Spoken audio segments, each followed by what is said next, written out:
Hello प्यारे बच्चों, तो कैसे हो आप सब। बहुत बहुत स्वागत है आप सभी का आज की इस वीडियो में।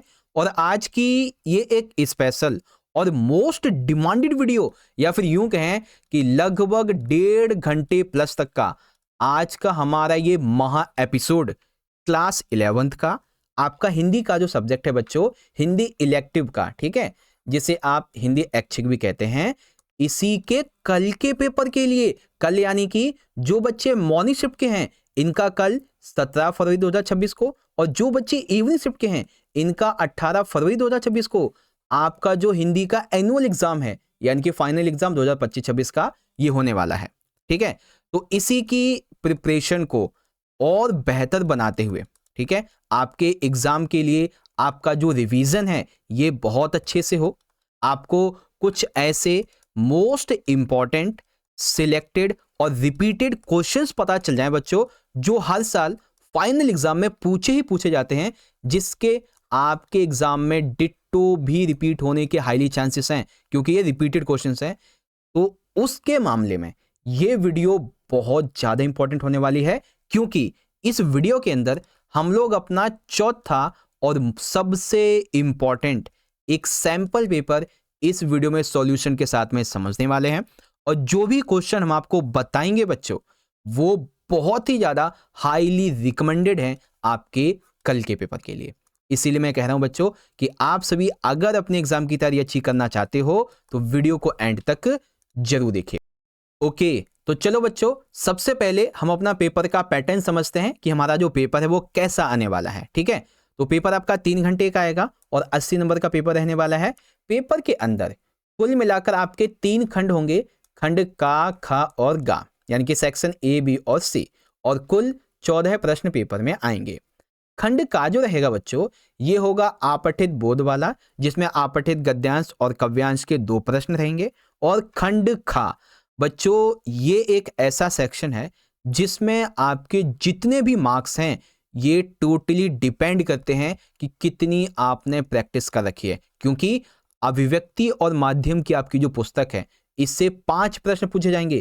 कैसे कैसे सर जी? तो देखो, जो आपका ये सेक्शन ए है, ठीक है ना, खंड का जो है ये तो आपठित गद्यांश और पद्यांश वाला है, लेकिन खंड नंबर खा जो है ना, अभिव्यक्ति और माध्यम का, देखो इसमें क्या क्या होगा। अभिव्यक्ति माध्यम के मोस्ट इंपॉर्टेंट क्वेश्चन आंसर होंगे इसके अंदर। ठीक है, इसके अंदर दृश्य लेखन रहेगा, कैसे आपको दृश्य लेखन करना होता है, प्रतिवेदन लेखन कैसे करना है आपको, संपादक के नाम कैसे पत्र आपको लिखना है, ठीक है, आवेदन पत्र यानी कि जॉब लेटर कैसे लिखना है आपको पूरे बायोडेटा के साथ में, कार्यसूची कैसे लिखनी है, कार्यवृत्त कैसे लिखना है, प्रेस विज्ञापित परिपत्र। बच्चों, अभिव्यक्ति माध्यम के ये जितने भी टॉपिक आप यहाँ पे देख रहे हैं, आपको मैं सारे टॉपिक क्लियर करवाऊंगा इस वीडियो के अंदर। ठीक है, एक एक सिंगल टॉपिक करवाऊंगा आपको, डोंट वरी।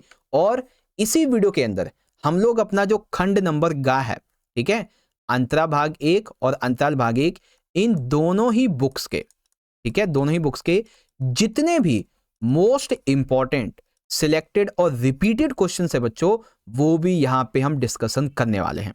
तो आप यकीन मानो बच्चों कि आज का हमारा ये जो 1.5 घंटे का वीडियो है ना, ये आपके कल के पेपर के लिए बहुत ही ज्यादा इंपॉर्टेंट है। बेसिकली ना आपकी डिमांड थी कि सर जी आप हमें ना एक ही वीडियो के अंदर एक पेपर ढंग से समझा दीजिए, अच्छे से प्रैक्टिस करवा दीजिए। तो ये आपकी डिमांड पे वीडियो लाई गई है। अब आप सभी बच्चों को ये वीडियो अच्छी लगती है तो आप वीडियो को लाइक करके हमारा मोटिवेशन बढ़ा सकते हैं, क्योंकि आप लाइक करते हैं तो हमें मोटिवेशन मिलता है। शेयर कीजिएगा अपने सभी दोस्तों में ताकि उनको भी पता चल जाए कल के पेपर के बारे में। कमेंट बॉक्स में आप मुझे अपना फीडबैक बता सकते हैं। और हाँ बच्चों, जो भी बच्चा मुझसे टेलीग्राम पे ज्वाइन नहीं हुआ है, तो बच्चों आप सभी जो है ना टेलीग्राम ग्रुप को जरूर से ज्वाइन कर लो। ये टेलीग्राम का हैंडल है, लिंक है, ज्वाइन कर लेना। और आप मुझे चाहें तो इंस्टाग्राम पे फॉलो कर सकते हैं। और हाँ, चैनल को सब्सक्राइब करके इस तरीके से बेल नोटिफिकेशन पे ऑल पे सेट कर देना बच्चों, ताकि जब भी हम नई वीडियो अपलोड करें तो आपके पास में नोटिफिकेशन आ जाए। तो अब आप बताओ बच्चों, क्या अब आप तैयार हो सैंपल पेपर नंबर 4 के इस एपिसोड को समझने के लिए? क्योंकि मैं फुल एनर्जी के साथ में तैयार हूं, रेडी हूं आपको अच्छे से समझाने के लिए, आपकी प्रिपरेशन, आपकी प्रैक्टिस, आपके रिवीजन के लिए। Are you ready? तो चलिए बच्चों शुरू करेंगे। देखो बच्चों, यहां से शुरुआत होता है हमारे आज के इस पेपर का पहला खंड। खंड का रहेगा अपठित बोध का।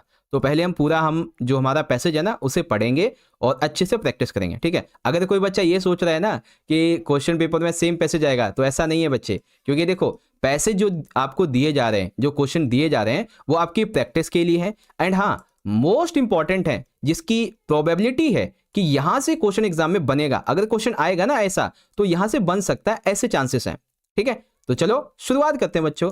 तो पहले हम बच्चों इसको पूरा पढ़ेंगे, समझेंगे क्या कहा गया है, फिर हम इसके आंसर को देखेंगे।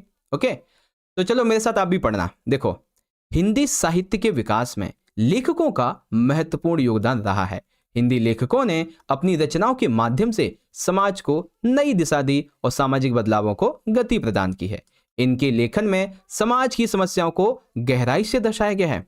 इसी के साथ ही साथ भारतेंदु हरिश्चंद्र जी, जिन्हें हिंदी साहित्य का जनक कहा जाता है, बच्चों जो इंपॉर्टेंट बातें आपको लगती है ना पढ़ते समय, उन्हें अंडरलाइन कर लिया कीजिए, ठीक है। जैसे हिंदी साहित्य का जनक भारतेंदु हरिश्चंद्र जी को कहा जाता है। इन्होंने साहित्य में नई चेतना और जागरूकता का संचार किया। मुंशी प्रेमचंद जी हिंदी के महान कहानीकार और महान उपन्यासकार माने जाते हैं। उनकी रचनाओं में समाज के गरीब और पिछड़े वर्ग की पीड़ा का वर्णन मिलता है। गोदान और गबन जैसे उपन्यास उनकी लेखनी की महानता को दर्शाते हैं। आगे जयशंकर प्रसाद जी ने हिंदी साहित्य को काव्य, नाटक और गद्य इस क्षेत्र में नई ऊंचाइयों तक पहुंचाया है। उनकी रचनाएं भारतीय संस्कृति और गौरव की झलक देती हैं। आगे महादेवी वर्मा जी ने अपनी कविताओं और निबंधों के माध्यम से नारी सशक्तिकरण का संदेश दिया है। उनके लेखन में महिलाओं को समाज में अपनी पहचान बनाने के लिए प्रेरित किया। हिंदी लेखकों का योगदान न केवल साहित्यिक क्षेत्र में है, बल्कि सामाजिक और सांस्कृतिक बदलावों में भी है, ठीक है। अब जैसे कि मैंने बताया था, जो इंपॉर्टेंट चीज लेके उसे अंडरलाइन कर लेना। अब देखो आंसर कैसे मिलेगा हमको। तो भारतेंदु हरिश्चंद्र को किस नाम से जाना जाता है बच्चों? अभी हमने पढ़ा था, है ना, किस नाम से जानते हैं? हिंदी साहित्य के जनक के नाम से। मैंने बोला था ना बच्चों, जो इंपॉर्टेंट लगता है उसे अंडरलाइन कर लो, ठीक है। अगला, गद्यांश के अनुसार निम्नलिखित कथन को ध्यानपूर्वक पढ़िए। तो प्रेमचंद जी ने नारी सशक्तिकरण लिखा है, गलत है। क्यों गलत है भाई? देखो अभी आपको दिखाता हूं प्रेमचंद जी ने किसके बारे में लिखा है। ये देखो, प्रेमचंद जी एक महान कहानीकार और जो उपन्यासकार है ये माने जाते थे, जिन्होंने गरीब और पिछड़े वर्ग की पीड़ा का वर्णन किया है, ठीक है। तो कौन सा पहला? तो हमारा ये गलत हो गया, ठीक। महादेवी वर्मा जी ने महिलाओं की पहचान पे जोर दिया, हाँ ये तो इन्होंने किया, ये सही है हमारा। जयशंकर प्रसाद जी ने भारतीय संस्कृति पर ध्यान केंद्रित किया है, बिल्कुल सही बात है हमारा। तो अगला पॉइंट क्या कहते हैं बच्चों? भारतेंदु हरिश्चंद्र जी ने हिंदी उपन्यास को नई ऊंचाइयां दी थी। अब ये भी गलत है। क्यों सर जी, कैसे गलत है? देखो दिखाता हूं अभी आपको क्या लिखा है।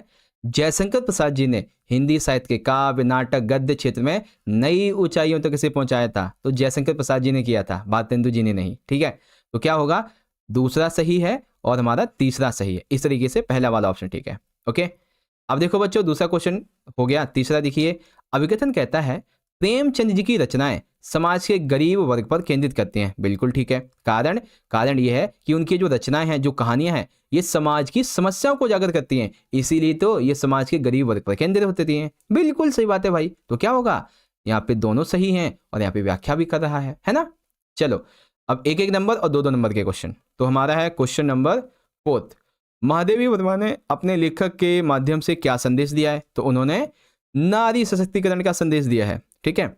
भारतेंदु हरिश्चंद्र का हिंदी साहित्य में क्या योगदान है? तो भारतेंदु हरिश्चंद्र जी ने हिंदी साहित्य को नई चेतना और जागरूकता दी है। उनके लेखन ने समाज में बदलाव लाने और हिंदी भाषा को सशक्त बनाने का कार्य किया है। यह योगदान है हिंदी साहित्य में भारतेंदु जी का, ठीक है। प्रेमचंद जी की रचनाओं का समाज पे क्या प्रभाव पड़ा है बच्चों? तो उनकी रचनाओं ने समाज के गरीब और पिछड़े वर्ग की समस्याओं को उजागर किया है। उनकी कहानियां, उनके उपन्यासों ने सामाजिक समानता और न्याय की प्रेरणा दी है। इसके अलावा जयशंकर प्रसाद की रचनाओं का मुख्य उद्देश्य क्या है बच्चों? तो उनकी रचनाओं का मुख्य उद्देश्य भारतीय संस्कृति और गौरव को उजागर करना था। उन्होंने नाटकों और कहानियों के माध्यम से समाज को सांस्कृतिक दृष्टिकोण से जोड़ा था। तो ये रचना, ये इंपॉर्टेंस है जयशंकर प्रसाद जी की, ओके। तो ये हो गया हमारा। अब देखो बच्चों, यहाँ पे ना एक चीज है, मैंने ये जो पैसेज है आपका गद्यांश, ये थोड़ा छोटा ले रखा है ताकि कम टाइम में आपकी प्रैक्टिस हो जाए। अगर मैं थोड़ा सा बड़ा पैसेज ले लेता तो उसमें आपका टाइम भी ज़्यादा लगता है ना। तो छोटे से शुरुआत करी है हमने और आई होप आपको ढंग से समझ में आया होगा। अब हम सेकंड क्वेश्चन को देखेंगे। सेकंड क्वेश्चन है, निम्नलिखित काव्यांश को ध्यानपूर्वक पढ़कर पूछे गए प्रश्नों का उत्तर दीजिए। तो काव्यांश है, हरियाली का संसार बचाओ, प्रकृति की धरा को संवारो, नदियां पर्वत हवा की सांसें, इन्हें सहेजले अनमोल धरोहर हैं, पेड़ों की छाया फूलों की महक, इनके बिना जीवन लगे ठहर, चिड़ियां गाती मीठे गीत, इनके संग धरा देती सुकून का मीत। आगे, आकाश का नीला आंगन, समुद्र का गहरा अपनापन, जंगलों की हरी चादर फैलाओ, प्रकृति का मान बढ़ाओ, सूरज उगता नई किरण लाता, धरती को अमृत सा नहलाता, प्रकृति हमें जीवन देती है, इसकी रक्षा में ही सुख रहती है। ठीक है, तो यहाँ पे बेसिकली जो प्रकृति है और इसके जो भी हरियाली है, संसार है, नदियाँ पर्वत पेड़ पहाड़, ठीक है, आकाश जंगल सूरज, सबका वर्णन किया गया यहाँ पे। ठीक है, जितने भी हमारे इस क्या नाम है वायुमंडल में मौजूद सारी चीज़ें हैं, धरती पे मौजूद सारी चीज़ें, सबका वर्णन है। अब यहाँ पे क्वेश्चन क्या बनता है, क्वेश्चन है प्रकृति की धरा को संवारो। ठीक है, प्रकृति की धरा को संवारो, इसका क्या मतलब है, इसका मतलब है हमें ना प्रकृति की सुंदरता को बचाना है और जो प्राकृतिक संसाधन है इनको भी बचाना है। तो इसी का मतलब है प्रकृति की धरा को संवारो, यानी कि जो नेचुरल ब्यूटी है और नेचुरल रिसोर्सेस हैं उनको बचाइए। ठीक है, गद्यांश के अनुसार निम्नलिखित कथनों को ध्यानपूर्वक पढ़िए। तो क्या क्या दिया गया है, प्रकृति जीवन के लिए आवश्यक है, ठीक है, नदियां और पर्वत अनमोल धरोहर हैं, ठीक है, सूरज केवल गर्मी का स्रोत है, गलत बात है, सूरज हर एक चीज का स्रोत है, चिड़ियां धरा की सुंदरता बढ़ाती हैं, बिल्कुल सही है। तो मतलब 1 2 4 ये रहा बच्चों, कहा वाला जो है ना ये हमारा एकदम राइट आंसर हो जाएगा, 1 2 4। अब देखिए अभिकथन क्या कहता है, प्रकृति की रक्षा करना हमारी जिम्मेदारी है, कारण प्रकृति जीवन के सभी आवश्यक संसाधन जो है वो हमें प्रदान करते हैं। बिल्कुल ठीक है, ए आज सत्य है और आर एक ही सही व्याख्या करता है बच्चों। ठीक है, आगे अब क्वेश्चन है, पेड़ों की छाया फूलों की महक, इसका क्या संदेश है। तो यह पंक्ति प्रकृति की सुंदरता और जीवन को सुखद बनाने वाले तत्वों की ओर ध्यान आकर्षित करती है। जैसे कि पेड़ों की छाया फूलों की महक, ये हमें क्या बताती है कि प्रकृति जो है उसकी सुंदरता हमारे जीवन को सुखद बनाती है, ऐसे तत्वों की तरफ। ठीक है, अब एक लाइन है, सूरज उगता नई किरण लाता, इसका क्या मतलब है, यह पंक्ति सूर्य को जीवनदायक शक्ति के रूप में दर्शाती है। सूर्य की किरणें न केवल प्रकाश और ऊर्जा प्रदान करती हैं बल्कि धरती का पोषण देकर उसे जीवन से भर देती हैं, क्योंकि आपको पता है पेड़ पौधे प्रकाश संश्लेषण की प्रक्रिया के द्वारा अपने आप का खाना बनाते हैं, मतलब वो उससे भोजन ग्रहण करते हैं एक तरीके से, है ना, आपने साथ में पढ़ा होगा साइंस में ये चीज़। ठीक है, यह हमें दिन की नई शुरुआत करने की प्रेरणा देती है, जैसी सुबह होती है हम लग जाते हैं अपने नए दिन पे काम करने के लिए। ठीक है, अगला क्वेश्चन, जंगलों की हरी चादर फैलाओ से कवि का क्या संदेश है या क्या कहना चाहता है कि जंगलों की हरी चादर फैलाओ। कवि का यह संदेश देना चाहता है कि जंगल धरती के एक तरीके से लंग्स हैं, फेफड़े हैं, जो हमें शुद्ध हवा और जीवन प्रदान करते हैं। इनका संरक्षण हमारे लिए बहुत जरूरी है। जंगलों की हरियाली को बढ़ाने का मतलब है पर्यावरण को बेहतर बनाना और आने वाली पीढ़ियों के लिए एक सुरक्षित भविष्य को तैयार करना। ठीक है, तो ये कहा गया जंगलों की हरी चादर फैलाओ, कविता का संदेश है। ठीक है, तो ये हमारी पोयम भी होगी बच्चों, एकदम इजी तरीके से मैंने आपको समझा दी है। चलो अब हम लोग डिस्कशन करेंगे अपने अगले खंड को, जो कि है खंड नंबर खा, अभिव्यक्ति और माध्यम का। ठीक है बच्चों, अभिव्यक्ति माध्यम के लिए आपको मैं इसी पेपर में कम से कम 1 या 2 सैंपल पेपर जो है उसका क्विक रिवीजन भी करवाऊंगा। ठीक है, जल्दी से जल्दी, ताकि आपकी तैयारी और बेहतर हो सके।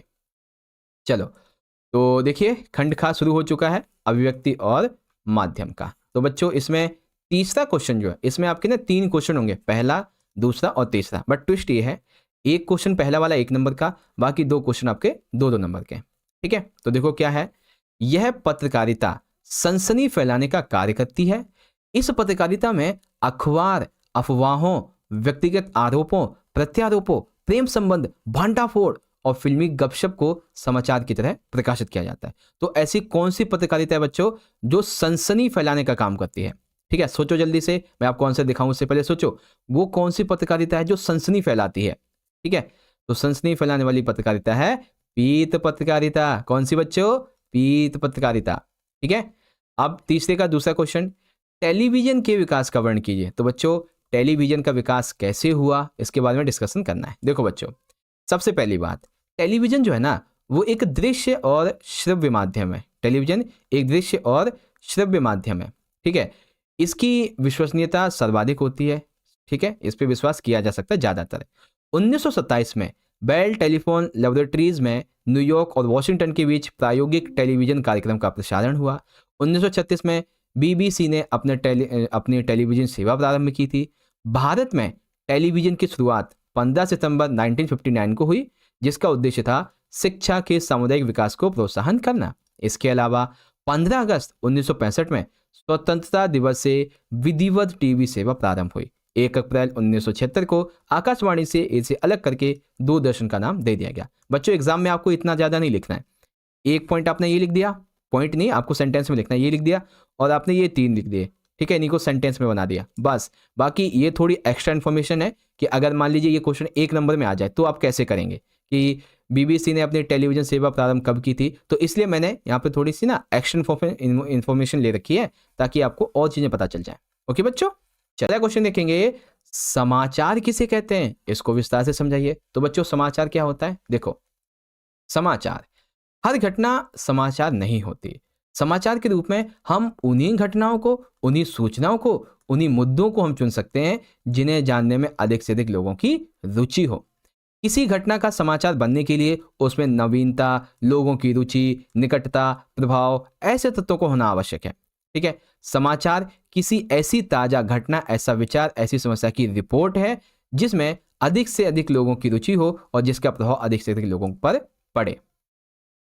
यानी कि सिंपल सा कॉन्सेप्ट है, कोई भी जो घटना घटती है वो समाचार नहीं है। अगर उस घटना को समाचार बनना है तो उस घटना का, उस सूचना का, उस मुद्दे में एक तो नवीनता होनी चाहिए, लोगों की उसमें रुचि होनी चाहिए, ठीक है, प्रभाव ऐसा हो कि लोगों पर उसका प्रभाव पड़े, है ना, ताजी घटना होनी चाहिए, ताज़ा विचार हो या कोई समस्या हो, तब समाचार बनती है। ऐसे कोई भी घटना समाचार नहीं बन जाती है, ठीक है। तो ऐसे करके आपका ये तीसरा पूरा हो गया, ठीक है। इसके अलावा मैंने और भी आपको कुछ क्वेश्चन करवा रखे हैं, जैसे कि हिंदी का पहला साप्ताहिक पत्र उत्तरण मातंड 1826 में कोलकाता में प्रकाशित हुआ था। इसका संपादन किसने किया था, पंडित जुगल किशोर ने। जनसंचार किसे कहते हैं, कोई 2 प्रकार लिखिए। तो बच्चों जनसंचार किसे कहते हैं, इसके मैंने आपको कई सारे प्रकार भी बता रखे हैं, सांकेतिक, मौखिक, अमौखिक, अंतर्वैयक्तिक, समूह संचार, है ना, पिछली वीडियो में समझा रखा है मैंने आपको। इसके अलावा जनसंचार की मजबूत कड़ी समाचार पत्र, पत्रिकाएं, प्रिंट माध्यम है। पत्रकारिता के 3 पहलू कौन से होते हैं ये बताइए। तो 2 क्वेश्चन थे बच्चों, ये देख लीजिए, आपको इजीली समझा रखी मैंने, है ना। चलो शुरुआत करेंगे बच्चों आज के अगले क्वेश्चन की।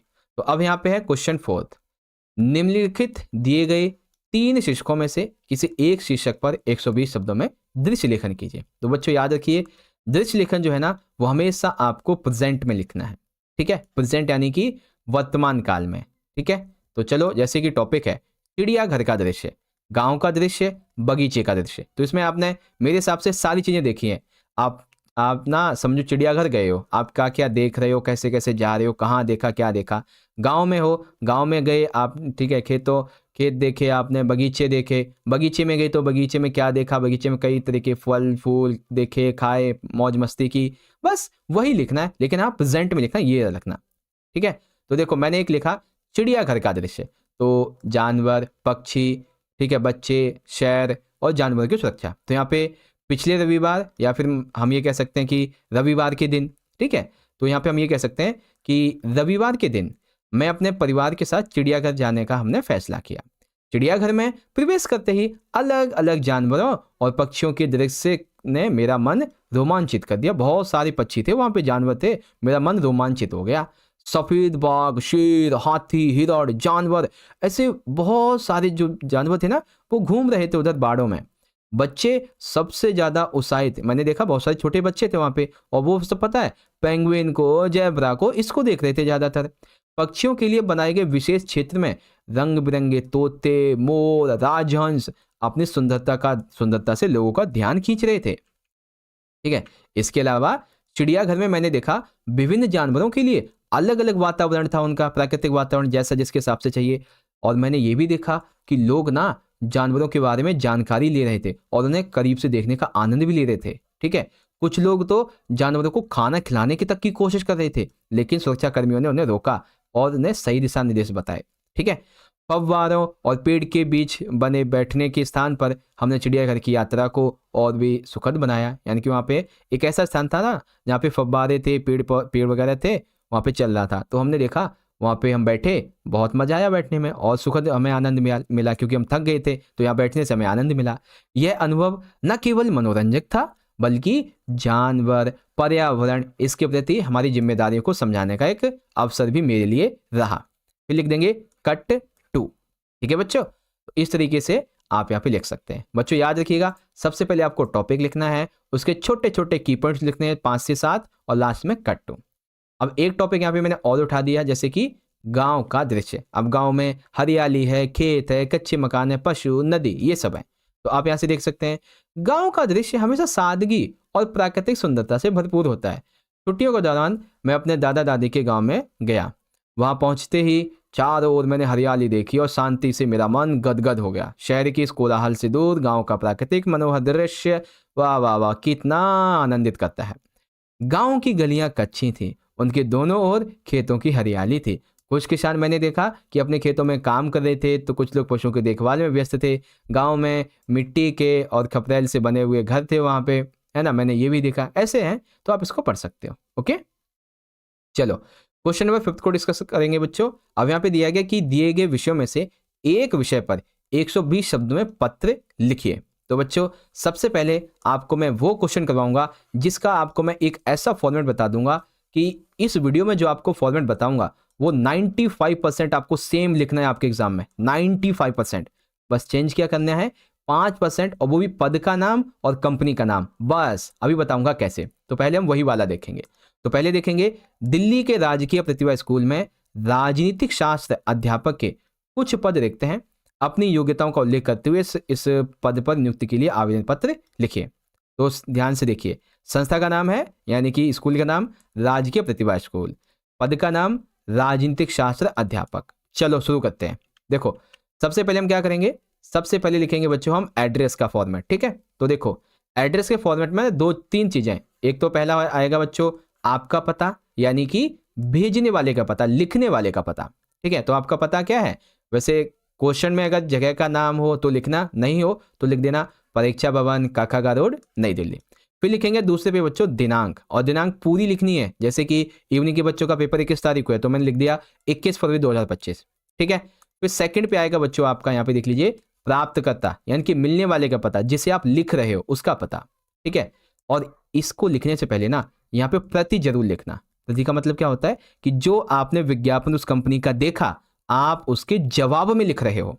ठीक है, तो हम किसे लिख रहे हैं, माननीय प्रधानाचार्य जी को लिख रहे हैं, किसके, राजकीय प्रतिभा स्कूल करोलबाग के, नई दिल्ली, इस तरीके से। ठीक है, तो एड्रेस का फॉर्मेट आपको समझ में आया। आपका पता पहले आएगा, फिर दिनांक आएगी, फिर प्राप्तकर्ता का पता आएगा। अब बारी आएगी बच्चों विषय की। तो विषय क्या है, राजनीतिक शास्त्र अध्यापक पद हेतु आवेदन पत्र, और फिर लिखेंगे महोदय। महोदय के बाद में ये बता लगा दूंगा ना संबोधनवाचक, तो इस पे चेकर पे बहुत अच्छा इफेक्ट पड़ेगा, क्योंकि आप इसके माध्यम से उस पत्र को लिखने वाले को आदर दे रहे हो। ठीक है, संबोधन का मतलब ये है। अब जैसे ये पूरा मैंने बॉक्स बना दिया ना, इस बॉक्स के अंदर से आपको कुछ भी चेंज नहीं करना, A to Z आपको एग्जाम में लिख के आना है। ठीक है, क्या करना है, जैसे ये है काकागा कंपनी। ठीक है, काकागा कंपनी यानी कि संस्था, तो जो आपकी संस्था हो, चाहे वो स्कूल हो, कोई NGO हो, कोई होटल हो, कोई कंपनी हो, वो नाम लिख देंगे। और लिखेंगे पद का नाम, जो भी आपका पद है, चाहे वो किसी टीचर का हो, किसी रिसेप्शनिस्ट का हो, कंप्यूटर ऑपरेटर का हो, वो लिख देना है। बाकी डिट्टो आपको छाप के आना पेपर में, एकदम डिट्टो। कैसे, नैतिक समाचार पत्र में दिनांक 19 फरवरी 2025 को प्रकाशित विज्ञापन से ये प्राप्त हुआ, दिल्ली के करोलबाग की डैश डैश में जो भी कंपनी है, जो भी संस्था है, जो भी होटल है, जो भी स्कूल है, यहाँ पे इस पद के कुछ पद रिक्त हैं। ठीक है, पद का नाम डाल देंगे, जिसके लिए मैं स्वयं को उम्मीदवार के रूप में प्रस्तुत कर रहा हूं। मैं आपको आश्वासन देता हूं कि यदि आप मुझे अवसर देंगे तो मैं अपना कार्य पूर्ण लगन, परिश्रम और निष्ठा से करूंगा। आशा है आप मेरे आवेदन पर ध्यानपूर्वक विचार करेंगे। मैं अपनी शैक्षिक योग्यताओं, कार्य अनुभव विवरण सहित संलग्न कर रहा हूं। अब बच्चों ये तो हो गया आपका। अब ये जो आपको पूरा दिख रहा है भवदीय संलग्न, ये सारी चीजें लिख देंगे। ठीक है, स्ववृत्त में आप नाम, पिता का नाम, जन्म तिथि, स्थायी पता, ये लिखेंगे।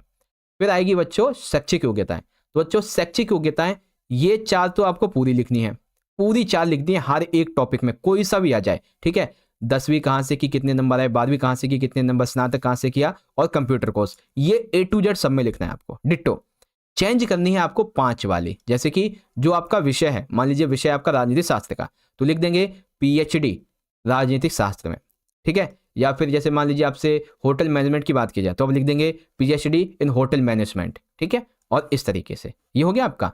इसके अलावा जितनी भी चीजें यहाँ पे दिख रही हैं, अन्य अनुभव सेम टू सेम लिख देना है आपको, कार्य अनुभव बिल्कुल सेम टू सेम, लेकिन याद रखना टॉपिक के हिसाब से, जैसे कि स्कूल का है तो स्कूल का लिखेंगे, कंपनी का है तो कंपनी का लिखेंगे, होटल का है तो होटल का लिख देंगे, ठीक है। उपलब्धियां आप बिल्कुल सेम लिख सकते हो, कोई दिक्कत वाली बात नहीं है। अभिरुचियां बिल्कुल सेम एज इट इज लिख सकते हो। भाषा का ज्ञान बिल्कुल सेम टू सेम। संपर्क 2 व्यक्ति, इसमें आप बता सकते हैं मैनेजर का एक बताएंगे, एक प्रबंधक का बताएंगे, और आखिर में जो डेट ऊपर डाली है वही डेट यहाँ पे आएगी और आपका नाम आ जाएगा, ठीक है। तो बच्चों इसके अंदर अगर देखा जाए तो 5 नंबर का ये पूरा टॉपिक है, पूरा का पूरा टॉपिक है, जिसमें आपको कोई चेंजेस नहीं करने। बस क्या चेंज करना है आपको, यहाँ देखना है एड्रेस का, ठीक है, और यहाँ पे जो भी आपका पद वगैरह है, संस्था, वो चेंज करनी है, और एक ये चेंज कर देनी है आपकी ये चीज़ें, ठीक है। बस बाकी 95% जो लिखा हुआ है वो पूरा का पूरा डिट्टो लिख के आना है, ठीक है। अब एक आपको एग्जांपल देता हूँ कैसे लिखोगे, तो एक और पेपर में खोल देता हूँ ताकि आपको ना मैं एक समझा सकूँ। जैसे कि देखो अब हमारा एक क्वेश्चन है कि अंबेडकर अस्पताल में डेटा प्रविष्टि हेतु कंप्यूटर ऑपरेटर के पद रिक्त हैं, तो विज्ञापन के अनुसार अपनी योग्यता का विवरण देते हुए निदेशक को आवेदन पत्र लिखें। किस मामले में, अंबेडकर अस्पताल है हमारी संस्था, क्या पद है, डेटा प्रविष्टि का, ठीक है, प्रविष्टि के लिए कंप्यूटर ऑपरेटर का पद है। तो चलो देखते हैं कैसे लिखोगे। तो सेम प्रोसेस अपनाओगे, पहले हम लिखेंगे अपना पता, डेट, प्रति और जिसे भेजेंगे उसका पता, ये सेम टू सेम ऐसे लिख देना है। यहाँ पे आ जाएगा अंबेडकर अस्पताल, ठीक है, पद का नाम कंप्यूटर ऑपरेटर, बाकी कुछ चेंज नहीं किया। देखो बस यहाँ पे हमने इंजीनियर लिख दिया क्योंकि कंप्यूटर ऑपरेटर चाहिए तो इंजीनियर की हुई होनी चाहिए, बस, ठीक है। और अच्छा यहाँ पे स्कूल है क्या, यहाँ पे हम किसी कंपनी का नाम डाल देंगे बस, ठीक है, बस, और बाकी सेम टू सेम ऐसे ही करना है, ओके। तो ये जो है ना आपका जॉब लेटर, ये मेरे हिसाब से फ्री के नंबर हैं आपके, ठीक है। एकदम ऐसी ट्रिक तो भाई मुश्किल ही है मिले आपको, जैसे आपको ने पॉलिटी में पढ़ाई थी। आगे देखो, आपके इलाके में पानी की आपूर्ति अनियमित हो गई है, पानी ढंग से नहीं आता है, जिससे कि लोगों को दैनिक जीवन में परेशानियों का सामना करना पड़ रहा है। पानी की घातक कमी हो चुकी है, इसके कारण स्वास्थ्य संबंधित समस्याएं भी उत्पन्न हो रही हैं। कृपया संबंधित विभाग को शिकायत पत्र लिखिए, यानी कि पानी की कमी की वजह से आपके यहाँ हो रही समस्याओं के संबंध में आपको जल आपूर्ति विभाग को एक पत्र लिखना है बच्चों। तो चलो फिर से वही करेंगे, पहले लिखेंगे अपना पता, ठीक है, तो परीक्षा भवन काकागा रोड नई दिल्ली, फिर दिनांक आ जाएगा यहाँ पे, फिर प्राप्तकर्ता का पता आ जाएगा, तो कौन है प्राप्तकर्ता, श्रीमान नगर निगम अधिकारी करोल बाग, और ये उत्तर नई दिल्ली। विषय क्या है, पानी की अनियमित आपूर्ति के संबंध में शिकायत हेतु पत्र, ठीक है। अब यहाँ पे आप अपने विचार लिखेंगे, जैसे कि महोदय सविनय निवेदन यह है कि हमारे क्षेत्र में पानी की आपूर्ति लगातार अनियमित हो रही है, कई बार पानी की सप्लाई पूरी तरह बंद हो जाती है और कभी कभी आता भी है तो इस ऐसे समझ लो कि बहुत ही गंदा पानी आता है। यह समस्या पिछले कुछ महीनों से लगातार बनी हुई है और नागरिकों को इससे बहुत ज़्यादा दिक्कत है। इस अनियमित पानी आपूर्ति के कारण लोगों को पीने के पानी की मुश्किलों का सामना करना पड़ रहा है, स्वास्थ्य संबंधी समस्याएं उत्पन्न हो रही हैं क्योंकि गंदे पानी पीने से बीमारियां फैलने का खतरा बना रहता है। खास करके गर्मी के मौसम में तो ये स्थिति और ज़्यादा खराब हो जाती है। स्वच्छ पानी ना मिलने से दैनिक जीवन के अन्य कार्य भी प्रभावित होते हैं। आपसे निवेदन है कि कृपया इस समस्या का समाधान शीघ्र किया जाए। पानी की नियमित आपूर्ति सुनिश्चित करने के लिए आवश्यक कदम उठाए जाएं ताकि क्षेत्रवासियों को हो रही कठिनाइयों का समाधान हो सके। यहाँ पे एक लाइन और लिखेंगे, आशा है आप मेरी मेरा निवेदन है इस पर अतिशीघ्र कार्य करेंगे और हमें राहत पहुंचाएंगे। धन्यवाद। भवदीय नाम, यहाँ पे कॉन्टैक्ट नंबर और आएगा, ठीक है, आपका कॉन्टैक्ट नंबर आएगा नीचे, जो नंबर होता है मोबाइल वो आ जाएगा, ठीक है। तो बस ये हो गया, हमने एक अधिकारी को लिख दिया। बच्चों अधिकारी को भी लिखना कोई वैसा नहीं है, बस पता है क्या है, इन चीज़ों में आपको थोड़ा टाइम लग जाएगा, है ना, सोचने में, लिखने में, वर्डिंग को एकत्र करने में। इसीलिए जॉब लेटर मेरे हिसाब से आपके फ्री के मार्क्स हैं, इसको आप जरूर कीजिएगा, ओके। चलो नेक्स्ट डिस्कस करेंगे अब हम, जो कि है क्वेश्चन नंबर 6। अब क्वेश्चन नंबर 6 में देखो, एग्जाम के अंदर आपसे सिर्फ 2 क्वेश्चन पूछे जाएंगे। अब इन 2 क्वेश्चन में कम से कम आपके 5 से लेके 6 टाइप के क्वेश्चन आएंगे। कौन कौन से, एक तो प्रतिवेदन लिखने के लिए आ जाएगा, क्या, प्रतिवेदन लिखने के लिए, एक आएगा कार्यसूची बनाने के लिए, ठीक है, एक परिपत्र आ जाएगा, ठीक है, परिपत्र आ जाएगा। इसके अलावा और भी आपको मैं दिखाता हूँ, एक आ जाएगा कार्यव्रत को बनाने के लिए, ठीक है, एक कार्यव्रत आ जाएगा, है ना। और भी आपको मैं बताता हूँ, कार्यव्रत के अलावा एक और आएगा अभी, जो कि है प्रेस विज्ञापित, ठीक है, क्या, प्रेस विज्ञापित। तो ऐसे बहुत सारे टॉपिक हैं जो आपके एग्जाम में पूछे जाएंगे। बच्चों 3-4 टॉपिक मैं पहले ही करवा चुका हूं, और जो 100% है कि आएगा ही आएगा, प्रतिवेदन तो आना ही आना है, क्योंकि हर साल पेपर में आता है प्रतिवेदन। तो प्रतिवेदन हर एक पेपर में आपको मैं समझाता हूं। बाकी कभी कार्यसूची समझा दी, तो कभी प्रेस विज्ञापित, कभी कार्यव्रत समझा दिया, कभी परिपत्र समझा दिया, है ना। तो इस वीडियो में हम ये 3 चीजें समझेंगे। तो चलो शुरू करते हैं। क्वेश्चन, महिला सशक्तिकरण विषय पर आपके विद्यालय में एक संगोष्ठी हुई, ठीक है, जिसमें समाज में महिलाओं की भूमिका और उनके अधिकारों पर चर्चा हुई। इस कार्यक्रम का प्रतिवेदन आपको तैयार लिखना है। क्या टॉपिक है? महिला सशक्तिकरण के संबंध में हुई संगोष्ठी। तो आओ बच्चों शुरुआत करेंगे। तो सबसे पहले हम लिखेंगे टॉपिक क्या है। टॉपिक है विद्यालय में महिला सशक्तिकरण पर जांच समिति का प्रतिवेदन। तो लिखेंगे महिला सशक्तिकरण विषय पर हमारे विद्यालय में एक संगोष्ठी आयोजित की गई, जिसमें समाज में महिलाओं की भूमिका, उनके अधिकारों पर चर्चा हुई। इस आयोजन के लिए जांच समिति का निम्नलिखित जो गठन है, उसमें सदस्य थे वो इस तरीके से रहे थे, और इसमें मैंने ज़्यादातर महिलाओं के नाम लिए क्योंकि महिलाओं के संबंध में है इसीलिए, ठीक है। आप इसमें अपने दोस्तों के नाम लिख सकते हैं, कोई दिक्कत नहीं है, ओके। अब देखो, ये जो समिति बनी, इस गठित समिति ने निम्नलिखित दिशा में प्रतिवेदन प्रस्तुत किया। क्या? महिला सशक्तिकरण के माध्यम से समाज में महिलाओं की स्थिति में सुधार लाया जा सकता है, ताकि उन्हें समान अधिकार मिल सके।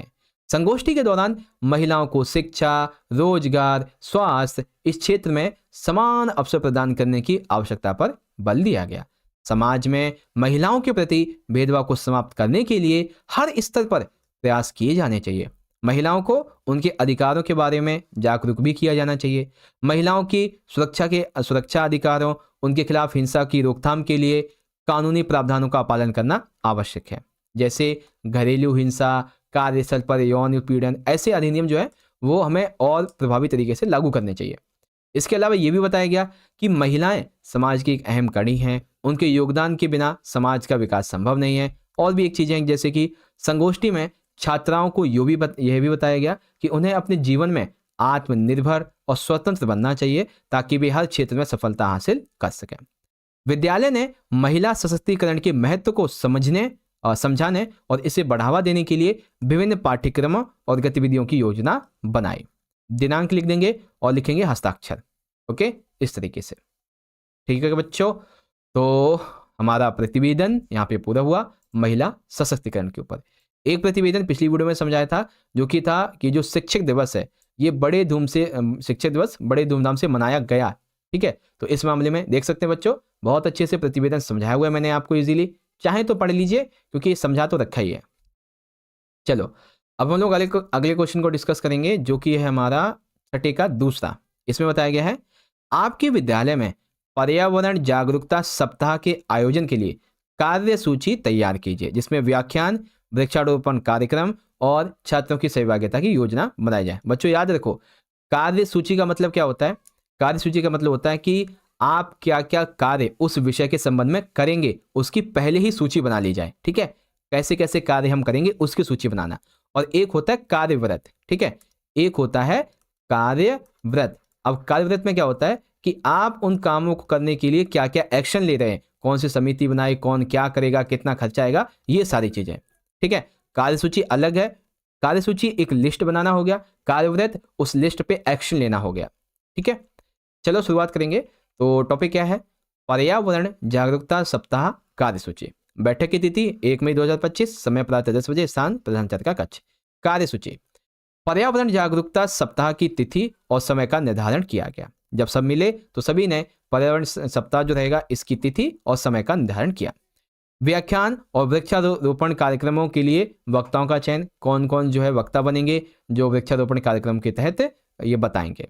वृक्षारोपण का स्थान का निर्धारण हुआ और कौन कौन से पेड़ पौधे लगाए जाएंगे इनका भी चयन किया गया। विद्यार्थियों को पर्यावरण संरक्षण पर जागरूक करने के लिए कार्यशाला भी बनाई जाएगी, ऐसा हमने सूची में लिखा। जागरूकता रैली का आयोजन करेंगे और प्रचार प्रसार की योजना भी बनाई गई। छात्रों की सक्रिय भागीदारी के लिए कार्यों का डिवीजन भी किया गया। इसके अलावा कार्यक्रम के बाद प्रदर्शनी और पर्यावरण संबंधी पोस्टर्स का प्रदर्शन भी किया जाएगा। जलपान की व्यवस्था और सभी के लिए आवश्यक सुविधाओं का प्रबंध किया जाए। कार्यक्रमों के सफल संचालन के लिए जिम्मेदार व्यक्ति का चयन, धन्यवाद ज्ञापन और अभियान का समापन इस तरीके से हुआ। तो कार्यसूची में क्या करते हैं, हम सिंपल सा अपनी एक लिस्ट बनाते हैं कि हमें इस टॉपिक के बारे में क्या क्या करना है। फिर लिख देंगे हस्ताक्षर, कौन लिख रहा है इसको, सचिव, पर्यावरणीय समिति, और ये आपका एड्रेस। ओके, तो ये होगी बच्चों कार्यव्रत हमारी, सॉरी कार्यसूची। अब देखो जैसे कि आपको ना कार्यव्रत एक बार समझा दूं, तो एक सेकेंड, देखो कार्यव्रत, देखो कार्यव्रत इस तरीके से, स्वतंत्रता दिवस समारोह आयोजन के लिए प्रबंधक दल समिति की बैठक का कार्यव्रत।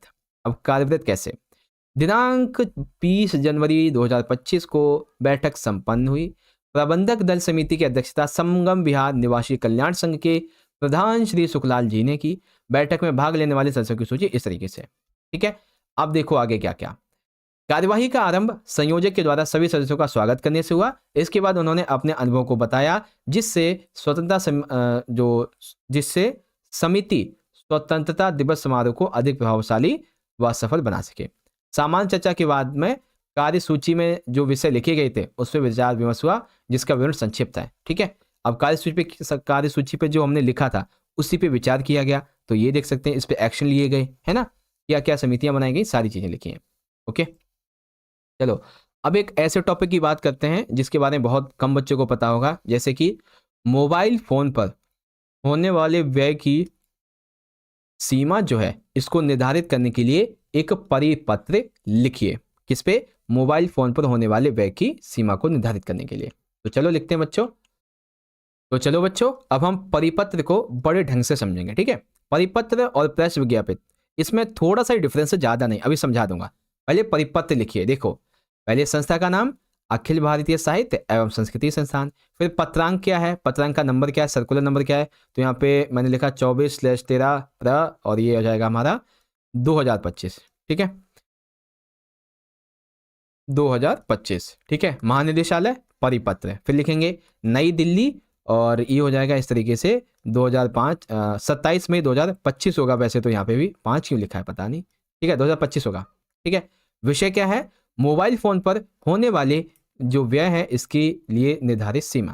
तो लिखेंगे महानिदेशालय ने उपयुक्त विषय पर 23 नवंबर 2004 को, या 2024 कर लीजिए, 2024 को एक समसंख्यक परिपत्र जारी किया था।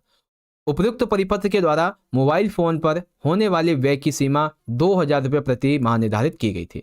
अखिल भारतीय साहित्य एवं संस्कृति बोर्ड के द्वारा इस सीमा पर पुनर्विचार किया गया। तदनुसार उपयुक्त परिपत्र में आंशिक संशोधन करते हुए निर्णय लिया गया कि मुंबई क्षेत्रीय कार्यालय के लिए यह सीमा हम 6000 रुपये प्रति महीने बढ़ा रहे हैं। उपयुक्त परिपत्र के अन्य प्रावधान पूर्ववत होंगे, यानी कि जो परिपत्र हैं बाकी के प्रावधान उसके वैसे ही होंगे। यह निर्णय तत्काल प्रभाव से लागू होगा। गुफरान अहमद जिसने इसे लिखा, ठीक है। तो ये क्या है, ये आपका परिपत्र है, और ज्यादा नहीं, थोड़ा डिफरेंस होता है आपका प्रेस विज्ञापित में। अभी आपको समझाता हूं, जैसे कि प्रेस विज्ञापित किस मामले में बच्चों, कि अखिल भारतीय साहित्य एवं संस्कृति संस्थान के द्वारा आयोजित कार्यक्रमों के जो लेखक हैं इनके कलाकारों की पारिश्रमिक में वृद्धि के बारे में, ठीक है। हाँ एक सेकेंड, कहाँ चला गया, सनी फ्रैंक की डायरी, एक ये है और एक अभी आपको इसमें भी करवाया ना, वेट अ मिनट मुझे निकालना पड़ेगा। हाँ ठीक है, अब देखो सबसे पहले हमारी संस्था का नाम आ गया, ठीक है, फिर प्रेस विज्ञापित आ गया। अब क्या लिखेंगे, जो हमारा विषय, तो विषय क्या है कि जो लेखक हैं, जो कलाकार हैं, इनके पारिश्रमिक में वृद्धि, किसके, अखिल भारतीय साहित्य एवं संस्कृति संस्थान द्वारा आयोजित कार्यक्रमों से जुड़े हुए जो लेखक हैं, जो कलाकार हैं, उनमें, ठीक है, उनके पारिश्रमिक में वृद्धि। तो लिख देंगे अखिल भारतीय साहित्य एवं संस्कृति बोर्ड ने यह निर्णय लिया है कि अखिल भारतीय साहित्य एवं संस्कृति संस्थान के द्वारा जो भी आयोजित कार्यक्रम से जुड़े लेखक हैं, जो कलाकार हैं, जो विशेषज्ञ हैं, इनके पारिश्रमिक में तत्काल रूप से वृद्धि की जाएगी। ध्यान दीजिए, इससे पहले भी लेखकों, कलाकारों, इनके पारिश्रमिक में वृद्धि सन 2000 में संशोधन करके की जा चुकी है। पिछले कुछ समय से लेखकों की, कलाकारों के द्वारा शिकायत की जा रही थी, ठीक है, लेखक भी शिकायत कर रहे थे, कलाकार भी शिकायत कर रहे थे कि जो पैसा दिया जाता है पारिश्रमिक वो बहुत कम है। ठीक है, जिससे कि अच्छी प्रतिभाएं हमारे पास आ नहीं पाती हैं। इसीलिए लेखक और कलाकारों की शिकायतों को ध्यान में रखते हुए बोर्ड ने पारिश्रमिक दरों की वृद्धि बढ़ाने की मंजूरी दे दी है और यह विश्वास व्यक्त किया है कि इससे अच्छी प्रतिभाओं को आकर्षित करने में मदद मिलेगी और कार्यक्रमों की गुणवत्ता में भी सुधार आएगा। ठीक है, इस तरीके से आपको लिखना था बच्चों। ओके, अब यहाँ पे देखिए, अब हम अपना अगला क्वेश्चन डिस्कस करेंगे बच्चों। क्वेश्चन 7 क्वेश्चन है ये डायरी और पटकथा के बारे में। तो लिखा हुआ है बच्चों, डायरी लेखन के एक व्यक्ति के लिए क्या फायदे होते हैं। तो बच्चों, जब हम डायरी लेखन करते हैं तो इसके क्या क्या फायदे होते हैं। इसके कई फायदे होते हैं भाई। क्या फायदे। डायरी लेखन में हम खुद को बेहतर तरीके से समझ पाते हैं। अर्थात जब हम डायरी लिखते हैं ना, तो उसमें हम अपने बारे में ही लिखते हैं, अपनी बातें लिखते हैं जो हमारे साथ घटनाएं घटती हैं। इसीलिए जब हम बाद में उसे पढ़ते हैं ना, तो उससे हम खुद को अपने बारे में बेहतर जान सकते हैं, अपने अंदर अनजाने में जमा हो रहे भार से मुक्त हो जाते हैं। क्योंकि देखो, कहा गया है ना कि आपके अंदर में जो बातें हैं, या तो किसी को आप बता दीजिए, ठीक है, जो भी दुख पीड़ा है उससे या तो बता दीजिए, या तो उसे किसी पन्ने पे उतार दीजिए, जिससे कि आपके मन का बोझ हल्का हो जाएगा। तो डायरी जो है उसका फायदा एक ये भी है कि हमारे अंदर जमा हो रहे भार को, अवसाद को, चिंता को, पीड़ा को कम करता है ये। ठीक है, डायरी कम करती है। हमें अपने गुण और अवगुणों का ज्ञान हो जाता है, जो हमारी कमियों को दूर करने में सहायक होता है। यानी कि हमारे अंदर जो हमारे गुण हैं, जो अवगुण हैं, हमें उसके बारे में भी ज्ञान हो जाता है और साथ ही साथ हमारी कमियों को दूर करने में सहायक भी होता है। ठीक है, इसके अलावा डायरी लेखन हमें अपने अंतरंग के साथ साक्षात करने में मदद करती है। यानी कि हम अपने आप से ही खुद को जान पाते हैं कि आखिर हम हैं क्या, और डायरी के माध्यम से हम अपने अतीत का स्मरण कर सकते हैं। देखो, डायरी अभी आप लिखोगे, शुरू करोगे 11वीं 12वीं में, तो अभी आपको कोई ज़्यादा मज़ा नहीं आएगा, आप बस लिखते जाओगे, आपको थोड़ा अच्छा लगेगा। लेकिन यही डायरी 10 साल बाद, 20 साल बाद जब आप पढ़ोगे ना, तो आपको बड़ी हंसी आएगी। अरे, मैं ऐसा था क्या, मैं ऐसा भी करता था, ये भी हुआ था मेरे साथ, ये तो मुझे पता ही नहीं है, याद ही नहीं है। ठीक है, ये ऐसी छोटी छोटी बातों के लिए मैं गुस्सा करता था, है ये क्या था। मतलब आपको ना अपने अतीत का स्मरण हो आएगा। ठीक है, तभी तो डायरियाँ लिखी जाती हैं। बस हाँ, हमेशा डायरी को एक प्राइवेसी देनी चाहिए, बस ये चीज़ है। ठीक है, नाटक की कथा, नाटक की पटकथा और फिल्म की पटकथा, इसमें क्या डिफरेंस होता है बच्चों। तो आ जाओ देखते हैं।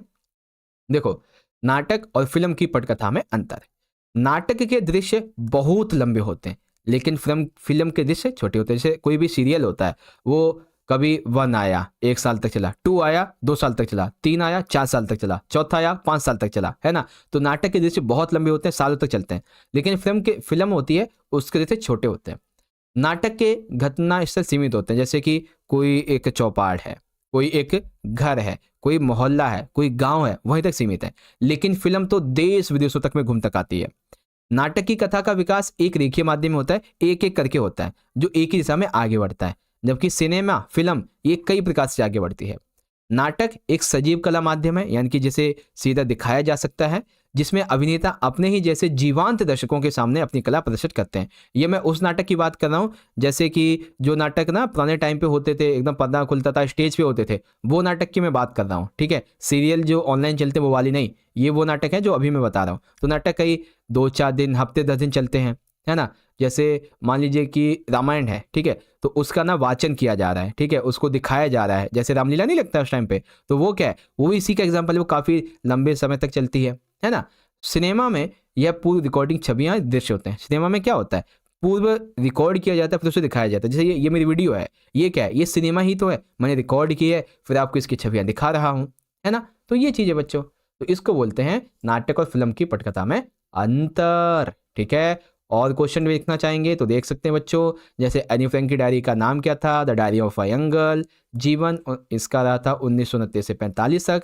डायरी की भाषा डच है, और डायरी में वर्णन है जून 1942 से 44 तक का। पटकथा की मूल इकाई क्या है, तो वो स्रोत होता है, वो दृश्य होता है। अब कैसे होता है तो वो भी आप देख सकते हैं।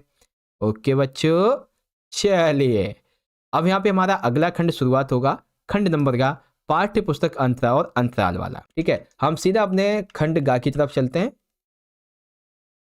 ओके, तो प्यारे बच्चों, यहाँ पे आप देख सकते हैं आज की इस वीडियो का जो तीसरा खंड है पेपर का, हमारा खंड गा, पाठ्य पुस्तक अंतराल और अंतराल भाग 1, इस पर आधारित। ठीक है, तो पहला क्वेश्चन नंबर 8, इसमें क्या रहेगा कि पठित पद्यांश के आधार पर हमें एमसीक्यू क्वेश्चन का आंसर देना है। तो चलो बच्चों पढ़ते हैं। तो ये कबीर जी का जो पद है, अरे इन दोहों ने रहा ना पाई, उससे लिया गया। चलो फटाफट से पढ़ेंगे, ठीक है। देखो, अरे इन दोहुन राह न पाई, हिंदू अपनी करे बढ़ाई, गागर छुअन न देई, बैसा के पायंत्र सोवे, यह देखो हिंदवाई। अरे मुसलमान की पीर औलिया, मुर्गा मुर्गी खाई, खाला केरी बेटी ब्याहे, घर में ही करें सगाई, बाहर से एक मुद्दा लाया, धोया धोई चढ़वाई, सब सखिया मिल जीवन बैठी, घर घर करें बढ़ाई, हिंदुन की हिंदवाई देखी तुर्कन की तुर्काई, कहें कबीर सुनो भाई, साधु कौन रहा है जाई। ठीक है, तो अरे इन दोहों रहा न पाई, ये इससे है। एक दूसरा आपका है ना वो वाला बालम अब हमारे गहरे, उसके भी एमसीक्यू करवा दूंगा आपको, ठीक है, चिंता मत करो। तो पहला क्वेश्चन है हमारा यहाँ पे, हिंदुओं की हिंदवाई देखी तुर्कन की तुर्काई, इस दोहे के माध्यम से कबीर दास जी क्या व्यंग्य भाव यहाँ पे प्रकट कर रहे हैं। ठीक है, तो क्या व्यंग्य भाव दे रहे हैं, हिंदू और मुसलमान दोनों ने ईश्वर प्राप्ति के गलत मार्ग को चुना है। पहली बात बिल्कुल सही, हिंदू और मुसलमान दोनों में ही अंधविश्वास और छुआछूत जैसी बुराइयां व्याप्त हैं, ये भी सही है। ठीक है, तो ये हिंदू मुसलमान प्रेम का परस्पर वर्णन करने हैं नहीं, तो मतलब कि गा वाला जो है ना हमारा, ये वाला का और खा, ये दोनों सही हैं। ठीक है, चलो बच्चों, अगला क्वेश्चन नंबर यहाँ पे सेकंड, और इस एक क्वेश्चन से आपका कम से कम 5 क्वेश्चन का आउटपुट निकलेगा। ठीक है, कम से कम 5 एमसीक्यू का आउटपुट निकलने वाला है, ध्यान से देखना।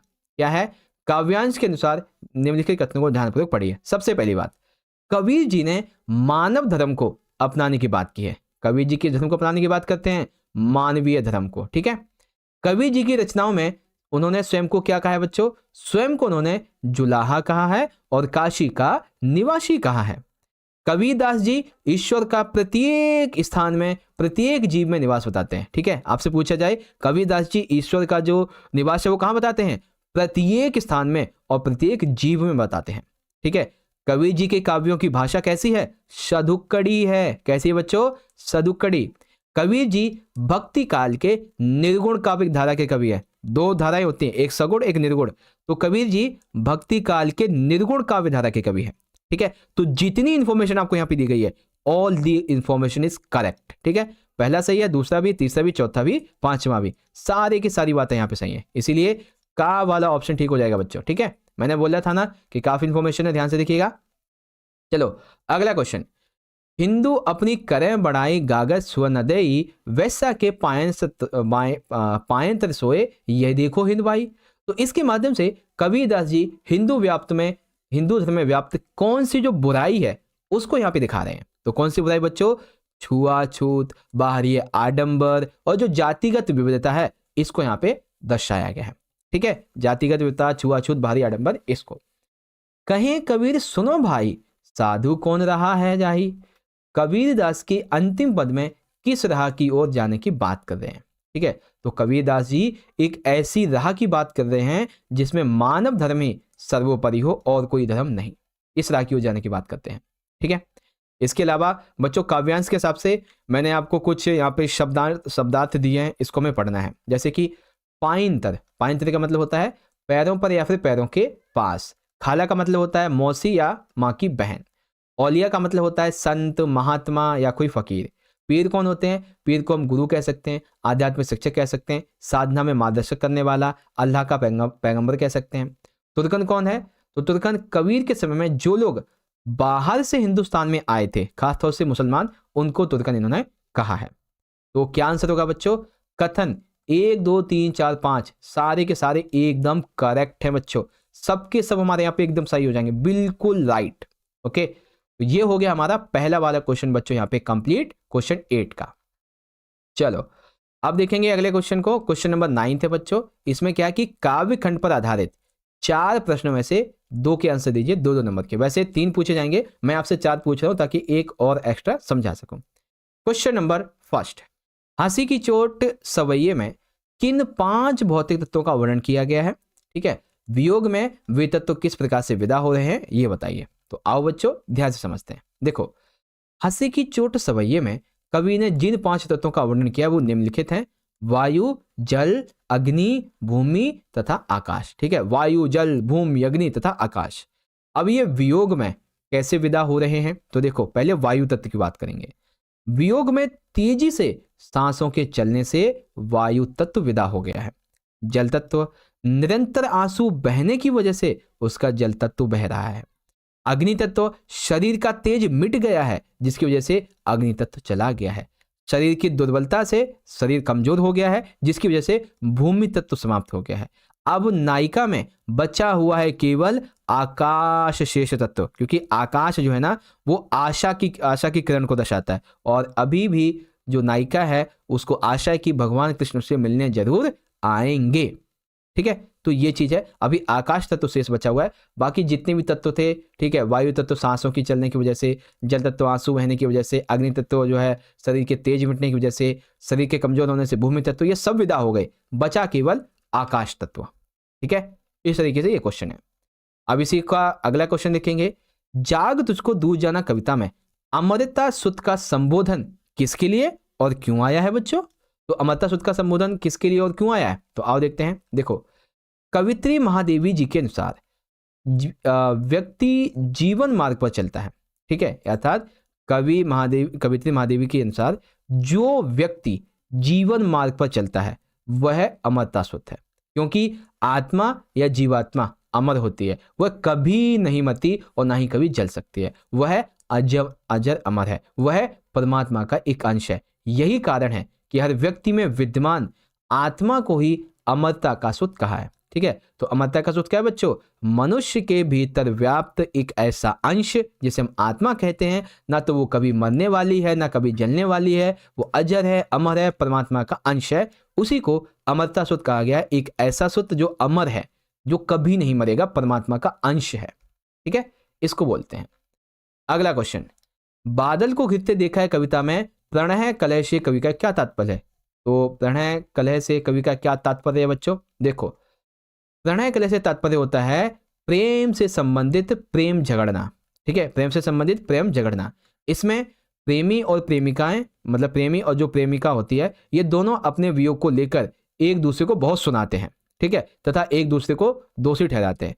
कविता में चकवा एवं चकवी के जोड़े दिखाई दिए हैं जो प्रणय कलह का संपूर्ण उदाहरण पेश करते हैं। इस क्रिया से वे अपनी प्रेमानुभूति को व्यक्त करते हैं और वह अपनी वृह अग्नि को शांत करते हैं। इससे उनके प्रेम संबंध को और मजबूती भी मिलती है। तो ये होता है प्रणय कलह का मतलब एक ऐसा झगड़ा जो प्रेम का झगड़ा हो और प्रेम से सुलझ जाए और इससे प्रेम और ज्यादा बढ़े। ठीक है, अगला, मगध निवासी किसी भी प्रकार से शासन व्यवस्था में हस्तक्षेप करने से क्यों कतराते हैं? ठीक है, तो मगध के निवासी किसी भी प्रकार से शासन की व्यवस्था में हस्तक्षेप करने से क्यों कतराते हैं बच्चों? कई कारण हैं इनके। क्या? कवि के अनुसार मगध निवासी जो सत्ता है उससे डरते हैं। जैसे वो थी ना, क्या बोलते हैं, पोयम किंगडम ऑफ फूल्स वाली। ठीक है, अंधों में कान्हा राजा, कुछ ऐसा है ना। तो जो लोग हैं ना निवासी, वो सत्ता से डरते हैं कि कहीं उनने जो विरोध किया, राजा उनको कहीं विरोधी ना मान ले, सजा ना दे दे, है ना। साथ उन्हें ये भी लगता है कि हस्तक्षेप करने से कहीं सत्ता उन्हें कुचल ना दे तथा उन्हें तरह तरह की यातनाएं देंगे, फिर परेशानियों का सामना करना पड़ेगा, इसीलिए लोग डरते हैं। ठीक है, तो कैसे लिखेंगे इसका आंसर? इसका आंसर लिखेंगे, कवि के अनुसार मगध निवासी सत्ता से डरते हैं, कहीं उनके विरोध से राजा उनका विरोधी ना हो जाए, साथ ही उन्हें लगता है कि हस्तक्षेप करने पर सत्ता उन्हें कुचल देगी और उन्हें तरह तरह की यातनाएं देगी, परेशानियों का फिर सामना भी करना पड़ेगा। That's why. ओके, तो ये हो गया हमारा यहाँ पे क्वेश्चन 9th कंप्लीट। बच्चों, क्वेश्चन नंबर 10th, निम्नलिखित काव्यांश में किसी एक काव्यांश की सप्रसंग व्याख्या कीजिए। तो इसमें जो हमें काव्यांश दिया जा रहा है इसकी हमें सप्रसंग व्याख्या करनी है। तो एक काव्यांश है ये वाला, मेरे घर में 5 जोड़ी आंखें हैं, माँ की आंखें पड़ाव से पहले ही तीर्थ यात्रा की बस के 2 पंचर पहिए हैं, पिता की आंखें लोह शाय की ठंडी सलाखें हैं, बेटी की आंखें मंदिर में दीवट पर जलते घी के 2 दिए हैं, पत्नी की आंखें नहीं हाथ हैं जो मुझे थामे हुए हैं। अथवा ये खेलर में कोका को गुसैया वाला है, अभी इसको भी समझाऊंगा। तो पहले समझो, देखो सबसे व्याख्या करेंगे ना, तो शुरुआत के पहले हम 2 से 3 वर्ड लिख देंगे और आखिरी के 2 से 3 वर्ड, इससे चेकर को पता चल जाएगा कि आपने किस प्रसंग की व्याख्या की है। तो मैंने लिखा मेरे घर में 5 डैश डैश डैश और थामे हुए। तो पहले लिखेंगे संदर्भ, यानी कि इन पंक्तियों के कवि और कविता का नाम। तो कवि का नाम है सुदामा पांडे धूमिल, ठीक है, धूमिल, और काव्य का नाम है घर में वापसी। प्रसंग की बात करेंगे तो इसका जो मेन टॉपिक है, मेन इसका जो सारांश है, क्या संदेश है इसमें, वो बताएंगे। तो प्रस्तुत पंक्तियों में कवि धूमिल एक गरीबी से जूझते परिवार का चित्र खींचते हैं। जहां गरीबी आपसी रिश्तों में बाधक है। कवि के अनुसार गरीबी रिश्तों की गर्माहट को महसूस ही नहीं होने देती। अपनी बात को आगे बढ़ाते हुए कवि कहते हैं, अब आएगी व्याख्या। अब व्याख्या देखो मैंने छोटी लिख रखी है, ठीक है, नहीं है तो ठीक है, इतनी बड़ी व्याख्या बहुत है आपके लिए, हाँ ठीक है, इतनी बड़ी व्याख्या सही है। देखो क्या कहते हैं, प्रस्तुत कविता में कवि ने अपने घर के सदस्यों के बारे में बताया है। वह अपनी माँ के विषय में कहते हैं, उनकी माँ बस के 2 पंचर टायर के समान, उनकी जो आंखें हैं ना, बस के पंचर के 2 टायर होते हैं ना, उसके समान है। यानी कि उनकी माँ की आंखें देख नहीं सकती, इसीलिए उन्होंने अपनी माँ को बस के टायर के माध्यम से और यहाँ पे परिचय करवाया। कवि ने फिर दूसरे छंद में उनकी बेटी, उनके पिता की आंखें बिल्कुल उस दिए के समान बताई हैं जो दिया हमेशा प्रज्वलित होता रहता है और अपने प्रकाश की ऊर्जा से लोगों को नई किरण प्रदान करता है। कविता में आगे कवि ने अपनी पत्नी के संबंध में कहा है कि उनकी पत्नी की जो आंखें हैं वो आंखें नहीं, हाथ हैं जो उसे थामे हुए हैं, हमेशा उसका ख्याल रखती हैं। उसकी पत्नी उसे आंखों से कभी ओझल नहीं होने देती है। यानी कि उसकी पत्नी के बारे में उन्होंने अपनी पत्नी के बारे में यह कहना चाहा है कि उनकी पत्नी दुनिया की सबसे अच्छी पत्नी है जो हर पल अपने पति का ध्यान रखती है। ठीक है, तो यहाँ पे माता के बारे में और पिता के बारे में, बेटी के बारे में, पत्नी के बारे में जो इन्फॉर्मेशन दी गई है सब लिख दी।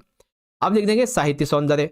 तो साहित्य सौंदर्य में क्या लिखेंगे कि भाषा कैसी है, एकदम बहुत ही सरल सहज है, रस, करुणा, छंद मुक्त, गुण, माधुर्य, अलंकार, अनुप्रास, उपमा वगैरह ऐसी चीजें। ठीक है, सेकंड वाली सबसे व्याख्या देखिए बच्चों। सेकंड है, खेलन में को काको गुसैया, हरिहारी जेते श्रीदामा बरवस सीकत करत रसैया, जाति पाति हमते बढ़ना ही नाही बस तुम्हारी छैया, अति अधिकार जनावत आते हैं जात ही आते के तुम्हारे गैया, रूठे करी तासों को खेले रही बैठे जहाँ तहु गैया, सूर्यदास प्रभु खेल लहु चाहू दाव दियो करी नंद दुहैया। तो खेलन को काको गुसैया सूरदास का काव्य है यहाँ पे। ठीक है, तो शुरुआत के 2 से 3 वर्ड, आखिरी के 2 से 3-4 वर्ड। तो संदर्भ क्या है, काव्य खेलन में को काको गुसैया, कवि हैं सूरदास जी, है ना। प्रसंग में क्या बताया गया है, प्रस्तुत पंक्तियों में महाकवि सूरदास जी ने कृष्ण बाल लीला की मनोहरी का वर्णन किया है। कृष्ण खेल में हारने पर रूठ गए हैं, बाल सुलभ के कारण खेलना भी चाहते हैं, मित्रों द्वारा नंद बाबा की दुहाई देने पर वो पुनः खेलने को तैयार हो जाते हैं। समूचे प्रदेश का वर्णन यहाँ पे किया गया है। अब लिखेंगे कैसे, अब लिखेंगे ऐसे, श्री कृष्ण और श्रीधामा खेल रहे हैं जिसमें श्री कृष्ण हार जाते हैं, हारने पर भी वे श्रीधामा को दांव देने को तैयार नहीं होते, वरन श्रीधामा पर और क्रोधित और होने लगते हैं। श्रीधामा और अन्य मित्र हैं वो ये कहते हैं कि तुम इतना क्रोध क्यों दिखा रहे हो, खेल में ना कोई छोटा ना कोई बड़ा होता है, सब बराबर होते हैं। श्री कृष्ण से वो उनके दोस्त कहते हैं, ना तो तुम हमसे जाति में बड़े हो और ना ही हम तुम्हारी शरण में पड़े हुए हैं, तुम्हारे अंदर इतनी अकड़ क्यों दिखा रहे हो हमें। हाँ, माना तुम्हारे पास कुछ गाय अधिक हैं तो इसका मतलब ये थोड़ी ना तुम हम पे अधिकार जता रहे हो। ठीक है, खेल में रूठने वाले के साथ में कोई खेलना पसंद नहीं करता।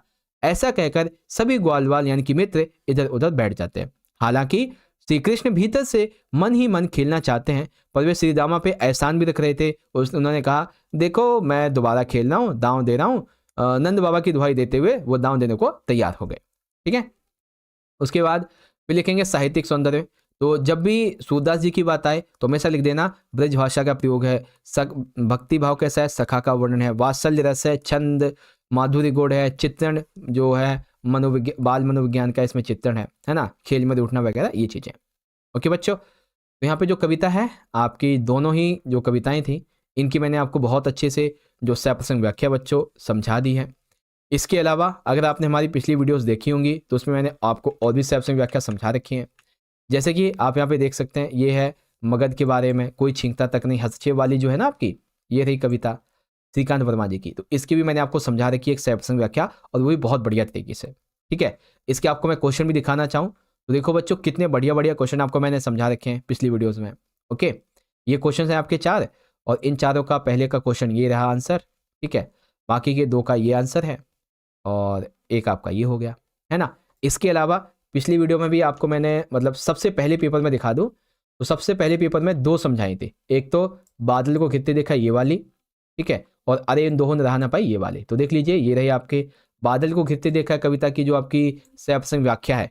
बच्चों ये समझाया है, इसलिए मैं क्या कर रहा हूँ इस वीडियो में, सिर्फ आपको एक बार दिखा रहा हूँ कि इसे अगर आपने ना देखा हो तो जरूर देख लेना या फिर यहीं से पढ़ सकते हो आप। ठीक है, दूसरी आपकी ये वाली थी, इससे संबंधित तो अभी हमने एमसीक्यू भी डिस्कस कर लिया था, है ना बच्चों। चलो अब हम लोग चलेंगे अपने अगले टाइप के क्वेश्चन की तरफ। तो अगला टाइप का क्वेश्चन है चैप्टर वाला, ठीक है। तो निम्नलिखित पठित पद्यांश पर आधारित बहुविकल्पीय प्रश्नों के उत्तर दीजिए। तो बच्चों ये जो है ना, ये आपके दोपहर का भोजन पाठ से लिया गया है, ठीक है। और इससे पहले जो था मैंने आपको समझाया था दोपहर के भोजन से पहले भी पिछली वीडियो में, तो वो था बच्चों चैप्टर नंबर 3 से, और इससे भी पहले एक और समझाया था जो कि था चैप्टर 1 से। अब जो आगे के अभी 2-3 पेपर आएंगे, ठीक है, आगे के 2 से 3 जो सैंपल पेपर आएंगे ना, उसमें आपको मैं समझाऊंगा आपके जो लास्ट के 2 से 3 चैप्टर बचते हैं उसके बारे में। अभी आएंगे 2-3 सैंपल पेपर, चिंता मत करो, ठीक है। तो उसमें आपको मैं लास्ट के समझा दूंगा, ओके।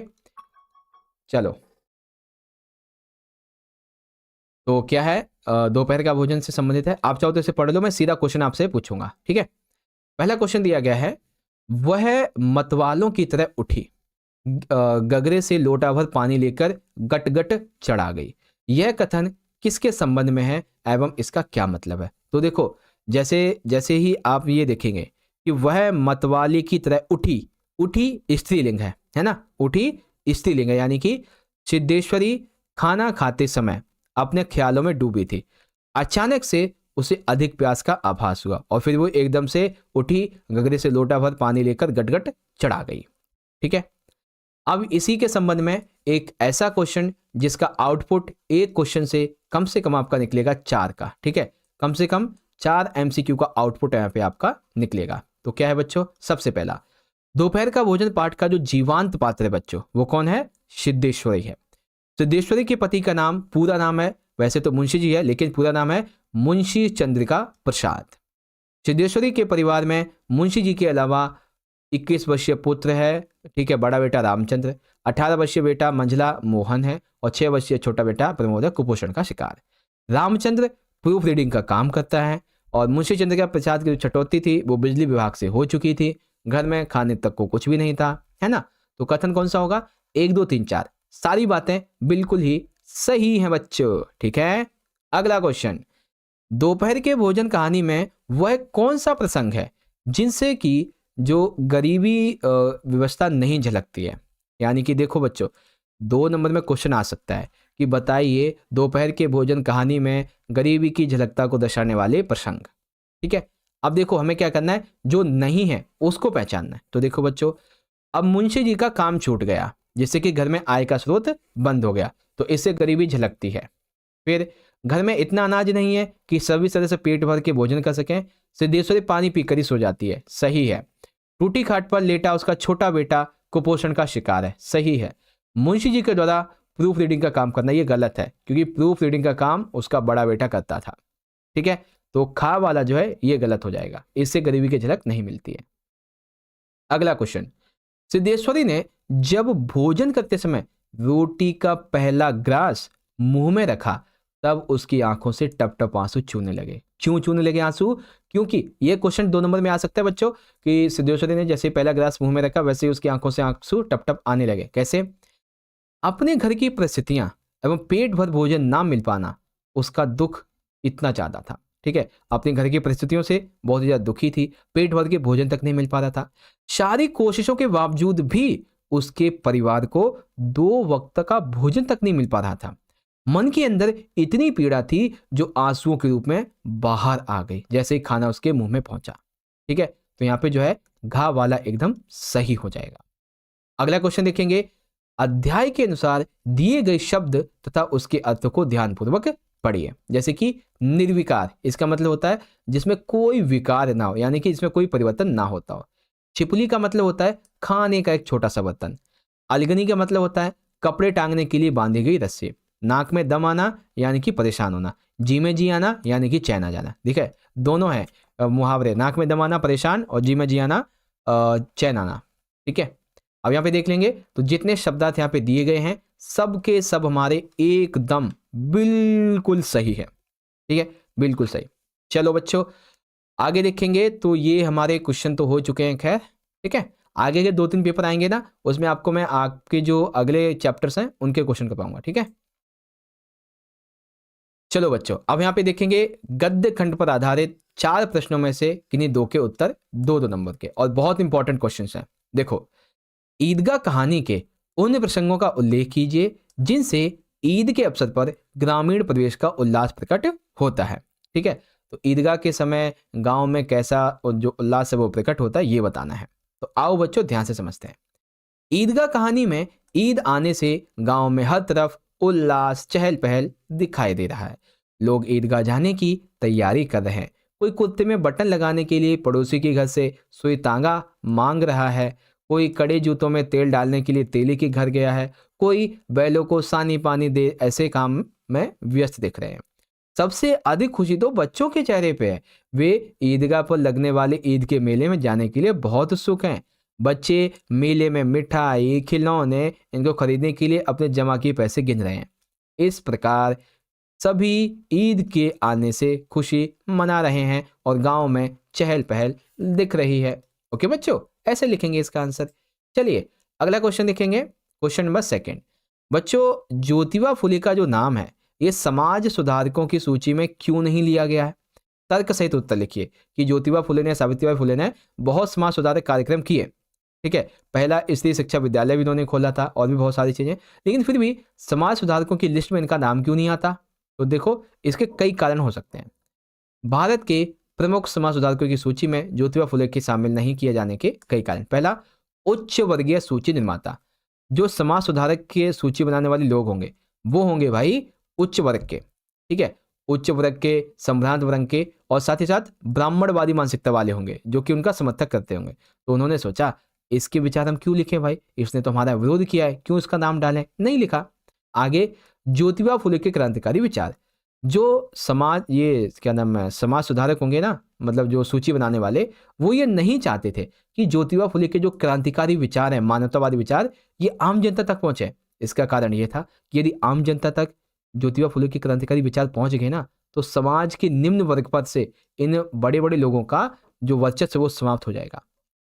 इसके अलावा ज्योतिबा फुले की शिक्षा नीति, वो कहते हैं कि शिक्षा पर किसी का एक अधिकार नहीं होता है। दलित वर्ग, शोषित वर्ग, निम्न वर्ग, इसको भी पढ़ने का अधिकार है। साथ ही वे स्त्री स्वतंत्रता, समानता, शिक्षा, उनके बराबर अधिकार की बात करते हैं। यदि शिक्षा द्वारा समाज में परिवर्तन हुआ तो उच्च वर्ग, ब्राह्मणवादी सोच, ये पूरी तरीके से खत्म समझो। अतः शिक्षा नीति समाज के उच्च वर्ग के खिलाफ थी। इन सभी रीजन की वजह से ज्योतिबा फुले का नाम समाज सुधारकों की सूची में नहीं रखा गया बच्चों। ठीक है, ऐसे करके आपको लिखना था और मैंने आपको समझा दिया है बच्चों। ठीक है, चलो अब हम इसके तीसरे क्वेश्चन को देखेंगे। तीसरा क्वेश्चन है, उसकी मां कहानी में दो तरह की मानसिकताओं का संघर्ष है। ठीक है, दो तरह की मानसिकताएं दिखाई जा रही हैं। एक का प्रतिनिधित्व लाल करता है तो दूसरे का उसका चाचा। आपकी नजर में कौन सही है? तर्क संगत उत्तर दीजिए। अब आपको यहाँ पे अपने विचार लिखने हैं। ठीक है, तो देखो लिखते हैं, मेरी नजर में लाल जो कि क्रांतिकारी है वो सही है, जिसके पीछे मेरे हिसाब से कई कारण मेरे। क्या? कहानी में लाल देश के उस युवा वर्ग का प्रतिनिधित्व करता है जो अपने देश से प्रेम करता है और अपनी सबसे बड़ी जिम्मेदारी का पालन करता है। लेकिन प्रश्न यह उठता है कि क्या लाल की अपनी मां के प्रति जिम्मेदारी नहीं थी? अगर इसे गहराई से समझो तो ये समझ आएगा कि देश की आजादी यूं ही नहीं मिली है। यदि सभी कहानी में चाचा के जैसे होते तो आज भी देश गुलाम ही रहता। ऐसे हजारों लाल की कुर्बानी से ही हमारा देश आज आजाद है। आज हम आजादी से रह रहे हैं। इसीलिए लाल की मानसिकता सबसे श्रेष्ठ है। लाल अपने देश की आजादी के लिए किसी बात की परवाह नहीं करता है, फिर चाहे उसे अपने प्राण ही देश के लिए क्यों ना देने पड़े, वो पीछे नहीं हटता। इसीलिए कहानी का मुख्य पात्र और जो मुझे पसंद आया वो है लाल और उसके क्रांतिकारी विचार और उसके द्वारा क्रांतिकारी किए गए परिवर्तन। ओके, ये हो गया क्वेश्चन हमारा और काफी अच्छा था बच्चों, है ना। आगे, भव्य पुरुष ने कहा जहां अंधकार है वहीं प्रकाश है। भव्य पुरुष कहता है जहां तुम्हें अंधकार दिखता है वहीं प्रकाश है। इसका क्या मतलब है? चलो देखो, इसका तात्पर्य यह है कि अंधेरे को चीरने के लिए प्रकाश की आवश्यकता होती है। अंधेरे और प्रकाश का गहरा संबंध होता है। अंधेरे से ही प्रकाश निकलता है, तभी अंधकार मिटता है। भव्य पुरुष हृदय के अंधकार की बात कर रहा है, जो हमारे मन के अंदर का अंधकार है। इसी हृदय से प्रकाश की किरणें फूटती हैं। अंधकार में प्रकाश की किरणें होती हैं, तो प्रकाश में अंधकार की थोड़ी लालिमा, जो कालिमा है, वो भी होती है। यानी कि जैसे अंधकार है, अगर उसमें प्रकाश की किरण है तो प्रकाश में भी अंधकार की थोड़ी कालिमा होगी। प्रकाश को अंतर में खोजना पड़ेगा, यानी कि हमें ज्ञान रूपी प्रकाश को अंदर ही अपने अंतर मन में खोजना पड़ेगा, वो यहाँ पे कहा गया है। ठीक है, इस तरीके से आपके ये क्वेश्चन हो गए बच्चों। इसके अलावा मैंने पिछले सैंपल पेपर में भी आपको कुछ क्वेश्चन करवा रखे हैं, जैसे आपको मैं दिखा दूं, ये देख सकते हैं, जैसे कि हामिद की किन्हीं 3 चारित्रिक विशेषताओं का वर्णन कीजिए जिसे उससे मतलब जिसने उसे कहानी का नायक बना दिया। तो बच्चों देख सकते हैं, मैंने आपको बता रखा है, हामिद एक तर्कशील बालक है, उसने अपने सहपाठियों को पराजित कर दिया। एक समझदार बालक है, वो खिलौने वगैरह नहीं खरीदता है, अपने जो चीज़ें उस पर नियंत्रण रखता है। दादी के प्रति संवेदनशील है, मेले से उनके लिए चिमटा लेके आ जाता है ना। ज्योतिबा फुले और सावित्रीबाई फुले एक और एक मिलकर 11 हो गए। तो 11 कैसे हो गए थे भाई, देख सकते हैं, इन दोनों के सहयोग के आपस की वजह से 1 और 11 हुए, है ना। खाना बदोश जो कहानी है, इसकी मूल संवेदना क्या है, मजदूर वर्ग का शोषण। अब कैसे है, तो वो भी देख सकते हैं। लेखक के अनुसार पूरा समाज अन्याय के प्रति गूंगा है, उसके बारे में क्या कहा गया है, सारी चीजें यहाँ से देख सकते हैं। ठीक है, ये सारी चीजें समझाई हुई है मैंने आपको। चलो अब हम लोग अपने अगले क्वेश्चन को डिस्कशन करेंगे। ये बहुत जल्दी आगे बढ़ गया, अभी नहीं, अभी तो व्याख्या है। देखो, अब एक व्याख्या यहाँ पे मैंने लिया चैप्टर 3 से। और ये गूंगे अनेक अनेक हों, संसार में भिन्न भिन्न रूपों में छाए हों, जो कहना चाहते हैं पर कह नहीं पाते, जिनके हृदय की प्रतिहिंसा न्याय और अन्याय को परख कर भी अत्याचार को चुनौती नहीं दे सकती, क्योंकि बोलने के लिए स्वर होकर भी स्वर में अर्थ नहीं, क्योंकि वे असमर्थ हैं। क्या है बच्चों, इसमें क्या कहा गया है, अब ध्यान से देखिएगा। तो क्या करेंगे बच्चों, सबसे व्याख्या के लिए पहले हम लिखेंगे अपने शुरुआत के 2 से 3 वर्ड, डैश डैश डैश, आखिरी के 2 से 3 वर्ड, फिर लिखेंगे संदर्भ। तो प्रस्तुत पंक्तियां कक्षा 11 के हिंदी विषय की किताब अंतरा के गद्य गूंग से अवतरित हैं, जिसके लेखक रांगे राघव जी हैं। प्रसंग, इस अंश में चमेली उन व्यक्तियों के विषय में सोच रही है जो आवाज होते हुए भी गूंगे के समान शोषण सहते हैं। ठीक है, व्याख्या करेंगे अब। ठीक है, अब व्याख्या करेंगे। लेखक कहते हैं कि चमेली गूंगे के बारे में सोचती है। ठीक है, गूंगे के बारे में सोचती है कि इस प्रकार के गूंगे पूरे संसार में विद्यमान हैं, जो अपनी बातें कहने में असमर्थ हैं। इनके पास कहने के लिए होता तो बहुत कुछ है, परंतु अपनी लाचारी के कारण कुछ कह नहीं पाते हैं। ऐसे लोगों के पास बोलने की शक्ति नहीं है। ऐसे व्यक्ति न्याय और अन्याय के मध्य भेदशलता से कर सकते हैं, क्योंकि उनका हृदय इस विषय में सोचने में सक्षम होता है। ये भी अपने साथ हिंसा करने वालों को जवाब देने की इच्छा और क्षमता रखते हैं, लेकिन उस हिंसा का विरोध नहीं कर सकते हैं, जिसका कारण है इनके पास आवाज का ना होना। यदि आज देखा जाए तो समाज में इनके अतिरिक्त और भी गूंगे हैं, वे जीवन भर शोषण झेलते रहते हैं, बिल्कुल गूंगे के समान, और उसका विरोध तक नहीं करते हैं। ठीक है, ये बातें यहाँ पे कही गई हैं। ओके बच्चों, तो ये हो गया आपका। अब बात करेंगे साहित्यिक सौंदर्य की। जो तो चित्रण क्या है, समाज की संवेदनहीनता का। ठीक है, भाषा कैसी है, खड़ी बोली का प्रयोग है, व्यंग्यात्मक शब्दों की बहुलता है, रोचकता है, अन्याय को देखकर चुप रहने वालों को भी गूंगा कहा गया है ना। ऐसे करके लिख देंगे बच्चों। ओके, चलिए ये हो गया हमारा यहाँ पे। अब देखो, पिछली वीडियो में भी मैंने आपको एक वो करवा रखी है, जैसे कि देखेंगे ये, हाँ, उसकी माँ से संबंधित है बच्चों, ये वाली देख सकते हैं। ठीक है, सेप्शन व्याख्या, और बहुत इजीली मैंने आपको समझाई है अच्छे से। ठीक है, देख सकते हैं, संदर्भ, प्रसंग, व्याख्या, साहित्यिक सौंदर्य, सारी चीजें हैं जिसको इजीली रीड आउट कर सकते हो। और एक और भी करवाई थी मैंने, आपको दिखा भी देता हूँ। ठीक है, और हाँ, ये क्वेश्चन भी देख सकते हो, पहले पेपर के क्वेश्चन है ये, आप इनको चाहो तो स्टडी कर सकते हो और इसका रिविजन भी कर सकते हो। ठीक है, ये थी हमारी, इसमें मैंने आपको 2 करवाई थी। एक तो खाना बदोश चैप्टर वाले से ये वाली हमारी व्याख्या थी। ठीक है, ये हमारा पैसेज है, ये रही इसकी पूरी की पूरी व्याख्या, आप देख सकते हैं इजीली। ठीक है, और दूसरा वाला पैसेज था हमारा ये वाला, है ना, ये वाला चैप्टर 5 से, तो इसको भी मैंने आपको अच्छे समझा रखा है। ये देखिए, सारी चीजें हैं जिसे आप इजीली यहाँ से देख सकते हो, और समझाया हुआ भी पहले ही। चलो अब आगे बढ़ेंगे हम लोग अपने आखिरी क्वेश्चन की तरफ। ठीक है, क्वेश्चन नंबर 14, इसमें पूछा गया है, निम्नलिखित 3 प्रश्नों में से किन्हीं 2 के आंसर दीजिए, 5-5 नंबर के 2 क्वेश्चन। चलो बच्चों, का वाला, उन घटनाओं का वर्णन कीजिए जिनकी हुसैन को एक प्रसिद्ध चित्रकार बनाने में विशेष भूमिका रही है। ठीक है, तो हुसैन को चित्रकार बनाने में कौन कौन सी घटनाओं की विशेष भूमिका रही है। सबसे पहली घटना, बड़ौदा के बोर्डिंग स्कूल की चित्रकला कक्षा में जब उसने हूबहू चिड़िया का चित्र बनाया जिससे अध्यापक को यह एहसास हुआ कि इसके अंदर एक कलाकार छुपा हुआ है। इसके अलावा एक बार इंदौर के सरफा बाजार में लैंडस्केप बनाते समय बेंद्रे साहब से इसकी मुलाकात हुई। फिर दोनों लैंडस्केप पेंट करने लगे। मकबूल ने एक दिन बेंद्रे को अपने पिता से मिलवाया। बेंद्रे ने मकबूल के काम पर उनसे बात की। मकबूल के पिता ने बंबई से, जब मतलब वैसे होता है कि माता पिता सोचते हैं कि मेरा बेटा इंजीनियर कॉलेज में जाएगा या डॉक्टर बनेगा या ये बनेगा, लेकिन मकबूल के पिता ने अपने बेटे की जो चित्रकारिता की प्रतिभा है उसे पहचाना और मकबूल के पिता ने बंबई से उसके लिए विंसर न्यूटन ऑयल ट्यूब और कैनवास ये मंगवाए। उन्होंने अपने बेटे के लिए पुरानी सारी मान्यता को नज़रअंदाज किया और बेटे की ज़िंदगी में रंग भरने की इजाज़त दी। हुसैन के जीवन की ऐसी महत्वपूर्ण घटनाएं थीं जिनकी हुसैन को एक प्रसिद्ध चित्रकार बनाने में भी विशेष भूमिका रही। एक आप लिख सकते हैं कि दुकान पे बैठे बैठे भी वो अपना सारा ध्यान लगाता था जो चित्र थे उसको बनाने में, तो एक घटना ये भी आएगी। ठीक है, तो ऐसी घटनाएं हैं जिसके बारे में आपको लिखना था बच्चों। ठीक है, चलो अगला क्वेश्चन। आवारा मसीहा दिसारा पाठ के आधार पर बताइए उस समय के और वर्तमान समय के पढ़ने के तौर तरीकों में क्या अंतर और समानताएं हैं। आप पढ़ने के कौन से तौर तरीकों के पक्ष में हैं और क्यों हैं। ठीक है, तो आओ मैं बताता हूं कि मैं क्यों किसके बारे में। देखो बच्चों, उस समय और आज के समय पढ़ाई के तरीकों में समानताएं निम्नलिखित हैं। क्या समानताएं हैं? पहले अनुशासन का कड़ाई से पालन करवाया जाता था। बच्चों को ज्ञान देने के स्थान पर जीविका के साधन उपलब्ध करवाने पर अधिक ध्यान दिया जाता है। पहले बच्चों के प्रति जो परीक्षा लेने का प्रावधान था आज भी वैसा ही है, जैसे कि class test, FA1, FA2, FA3, इस तरीके से वार्षिक परीक्षा। इस तरह का दबाव बच्चों को पढ़ाई से दूर करता जो कि पहले भी था आज भी था। ठीक है, विद्यालय में खेलकूद की जगह पढ़ाई का आजकल ज़्यादा महत्व दिया जा रहा है।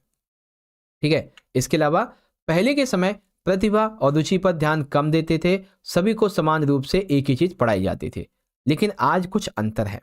आज बच्चों की रुचि और योग्यता को देखते हुए उन्हें आगे बढ़ाया जाता है।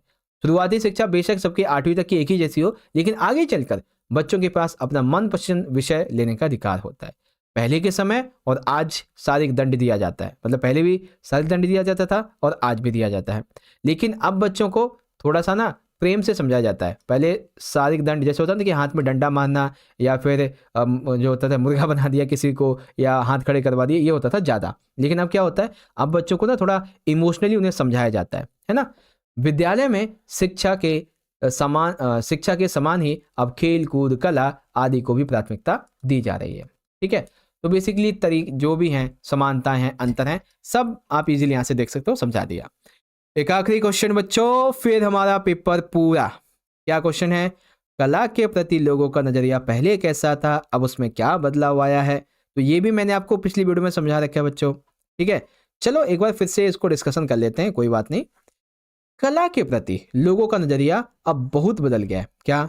हालांकि ऐसा नहीं है कि पहले लोग कला की कदर नहीं करते थे। देखो, अब लोग कला की अधिक कदर करते हैं। ऐसा नहीं कि पहले नहीं करते थे, पहले भी करते थे, लेकिन सीमित थी। कहाँ तक? राजा महाराजा, अंग्रेजी अफसरों की दीवारों तक, बस। आज कला और कलाकार दोनों को सम्मान दिया जाता है। यहाँ तक कि अब तो शिक्षा में भी इसे अभिन्न अंग बना दिया गया है। आज यह जीविका का मजबूत साधन है। देश विदेशों में कलाकार आज इसके माध्यम से पैसा, नाम, दौलत, शोहरत कमा रहे हैं। आज आम आदमी भी इसमें कला में रुचि रखता है। वह बेशक प्रसिद्ध कलाकारों की जो एक्चुअल पेंटिंग होता है वो ना लगा पाए, लेकिन उसकी कॉपी अपने घर पे जरूर लगाता है। इस आधार पे हम कह सकते हैं कला के प्रति लोगों का नजरिया अब पहले से ऐसा नहीं है, बदल गया है। ठीक है बच्चों, तो फाइनली हमारा यहाँ पे ये पेपर पूरा हुआ। और इससे पहले एंड करूँ, आप यहाँ पे देख सकते हैं कि पिछली वीडियोस में भी कुछ क्वेश्चन आपको मैंने करवाए हैं, जैसे कि लेखक जन्मजात कलाकार है, इस कथा में कहाँ उद्घटित होता है, शरद की रचनाओं और उनके जीवन की घटनाओं को जो पात्र हैं वो सजीव हो उठे हैं, कैसे हो उठे हैं, ये देख सकते हैं आप इजीली। ठीक है, ये रहा आपका क्वेश्चन का आंसर। और इसी के साथ ही साथ जो उसके आपके चैप्टर है ना, हुसैन की जवानी अपनी कहानी, इसके 2 अंश, तो एक बड़ौदा के बोर्डिंग स्कूल का है, एक रानीपुर बाजार का है, और दादा के साथ में उसका विजिट लगाओ कैसे था, सब आप इजीली यहाँ से पढ़ सकते हैं बच्चों। ठीक है, चलिए आज के ओके, तो इस तरह से प्यारे बच्चों आप सभी ने पिछले 1.5 घंटे प्लस तक मेरे साथ पढ़ाई करके इस वन शॉट वीडियो के अंदर, इस महा एपिसोड के अंदर क्लास 11th के अपने हिंदी इलेक्टिव यानी हिंदी ऐच्छिक के कल के पेपर के लिए, जो 17 तारीख को मॉर्निंग के बच्चों का है और परसों जो 18 तारीख को इवनिंग शिफ्ट के बच्चों का होगा हिंदी का एनुअल यानी फाइनल एग्जाम, इसके लिए इंपॉर्टेंट जो 4th सैंपल पेपर है ये हमारा पूरा हो गया है। ठीक है, और अब आप सारे बच्चे ना एक बार ईमानदारी से मुझे कमेंट करके ये फीडबैक अपना जरूर देना कि जो आपको मैंने ये सैंपल पेपर करवाया है इससे आपको कितनी हेल्प मिली है आपके रिवीजन में, आपकी प्रैक्टिसेस में। जल्दी से मुझे कमेंट बॉक्स में बताओ बच्चों, मैं जेन्युइनली जानना चाहता हूं कि हमारी मेहनत कितनी रंग ला रही है। ठीक है, और आपको वीडियो अच्छी लगी है तो लाइक जरूर कीजिएगा, अपने सभी दोस्तों में जरूर शेयर करके हमारा हौसला बढ़ाएं, लाइक करें, कमेंट में आप अपना फीडबैक जरूर बताइएगा। चैनल को सब्सक्राइब करके बेल नोटिफिकेशन को ऑल पे सेट कर दीजिएगा और इंस्टाग्राम पे आप चाहें तो फॉलो कर लीजिए और टेलीग्राम ग्रुप को ज्वाइन करें। ठीक है, तो चलो बच्चों, ये तो फिलहाल अभी हमारा चौथा पेपर हुआ है, चौथा सैंपल पेपर। इसके अलावा अभी हम और ट्राई करेंगे कम से कम 3 से 4 सैंपल पेपर और आपको करवा दें। हैं सर 3 से 4 पेपर और? जी हाँ जी हाँ जी हाँ, 3 से 4 और सैंपल पेपर करवा देंगे आपको। तो आई बटन के अंदर आपको हर एक सैंपल पेपर की वीडियोस जो है उसके लिंक मिल जाएंगे, तो आप यहाँ से जाके जरूर से देख लीजिएगा। बाकी मिलते हैं अगली वीडियो में, और आप सभी को एडवांस में मेरी तरफ से आपके कल के पेपर के लिए wish you very very all the best. जय हिंद, जय भारत, वंदे मातरम।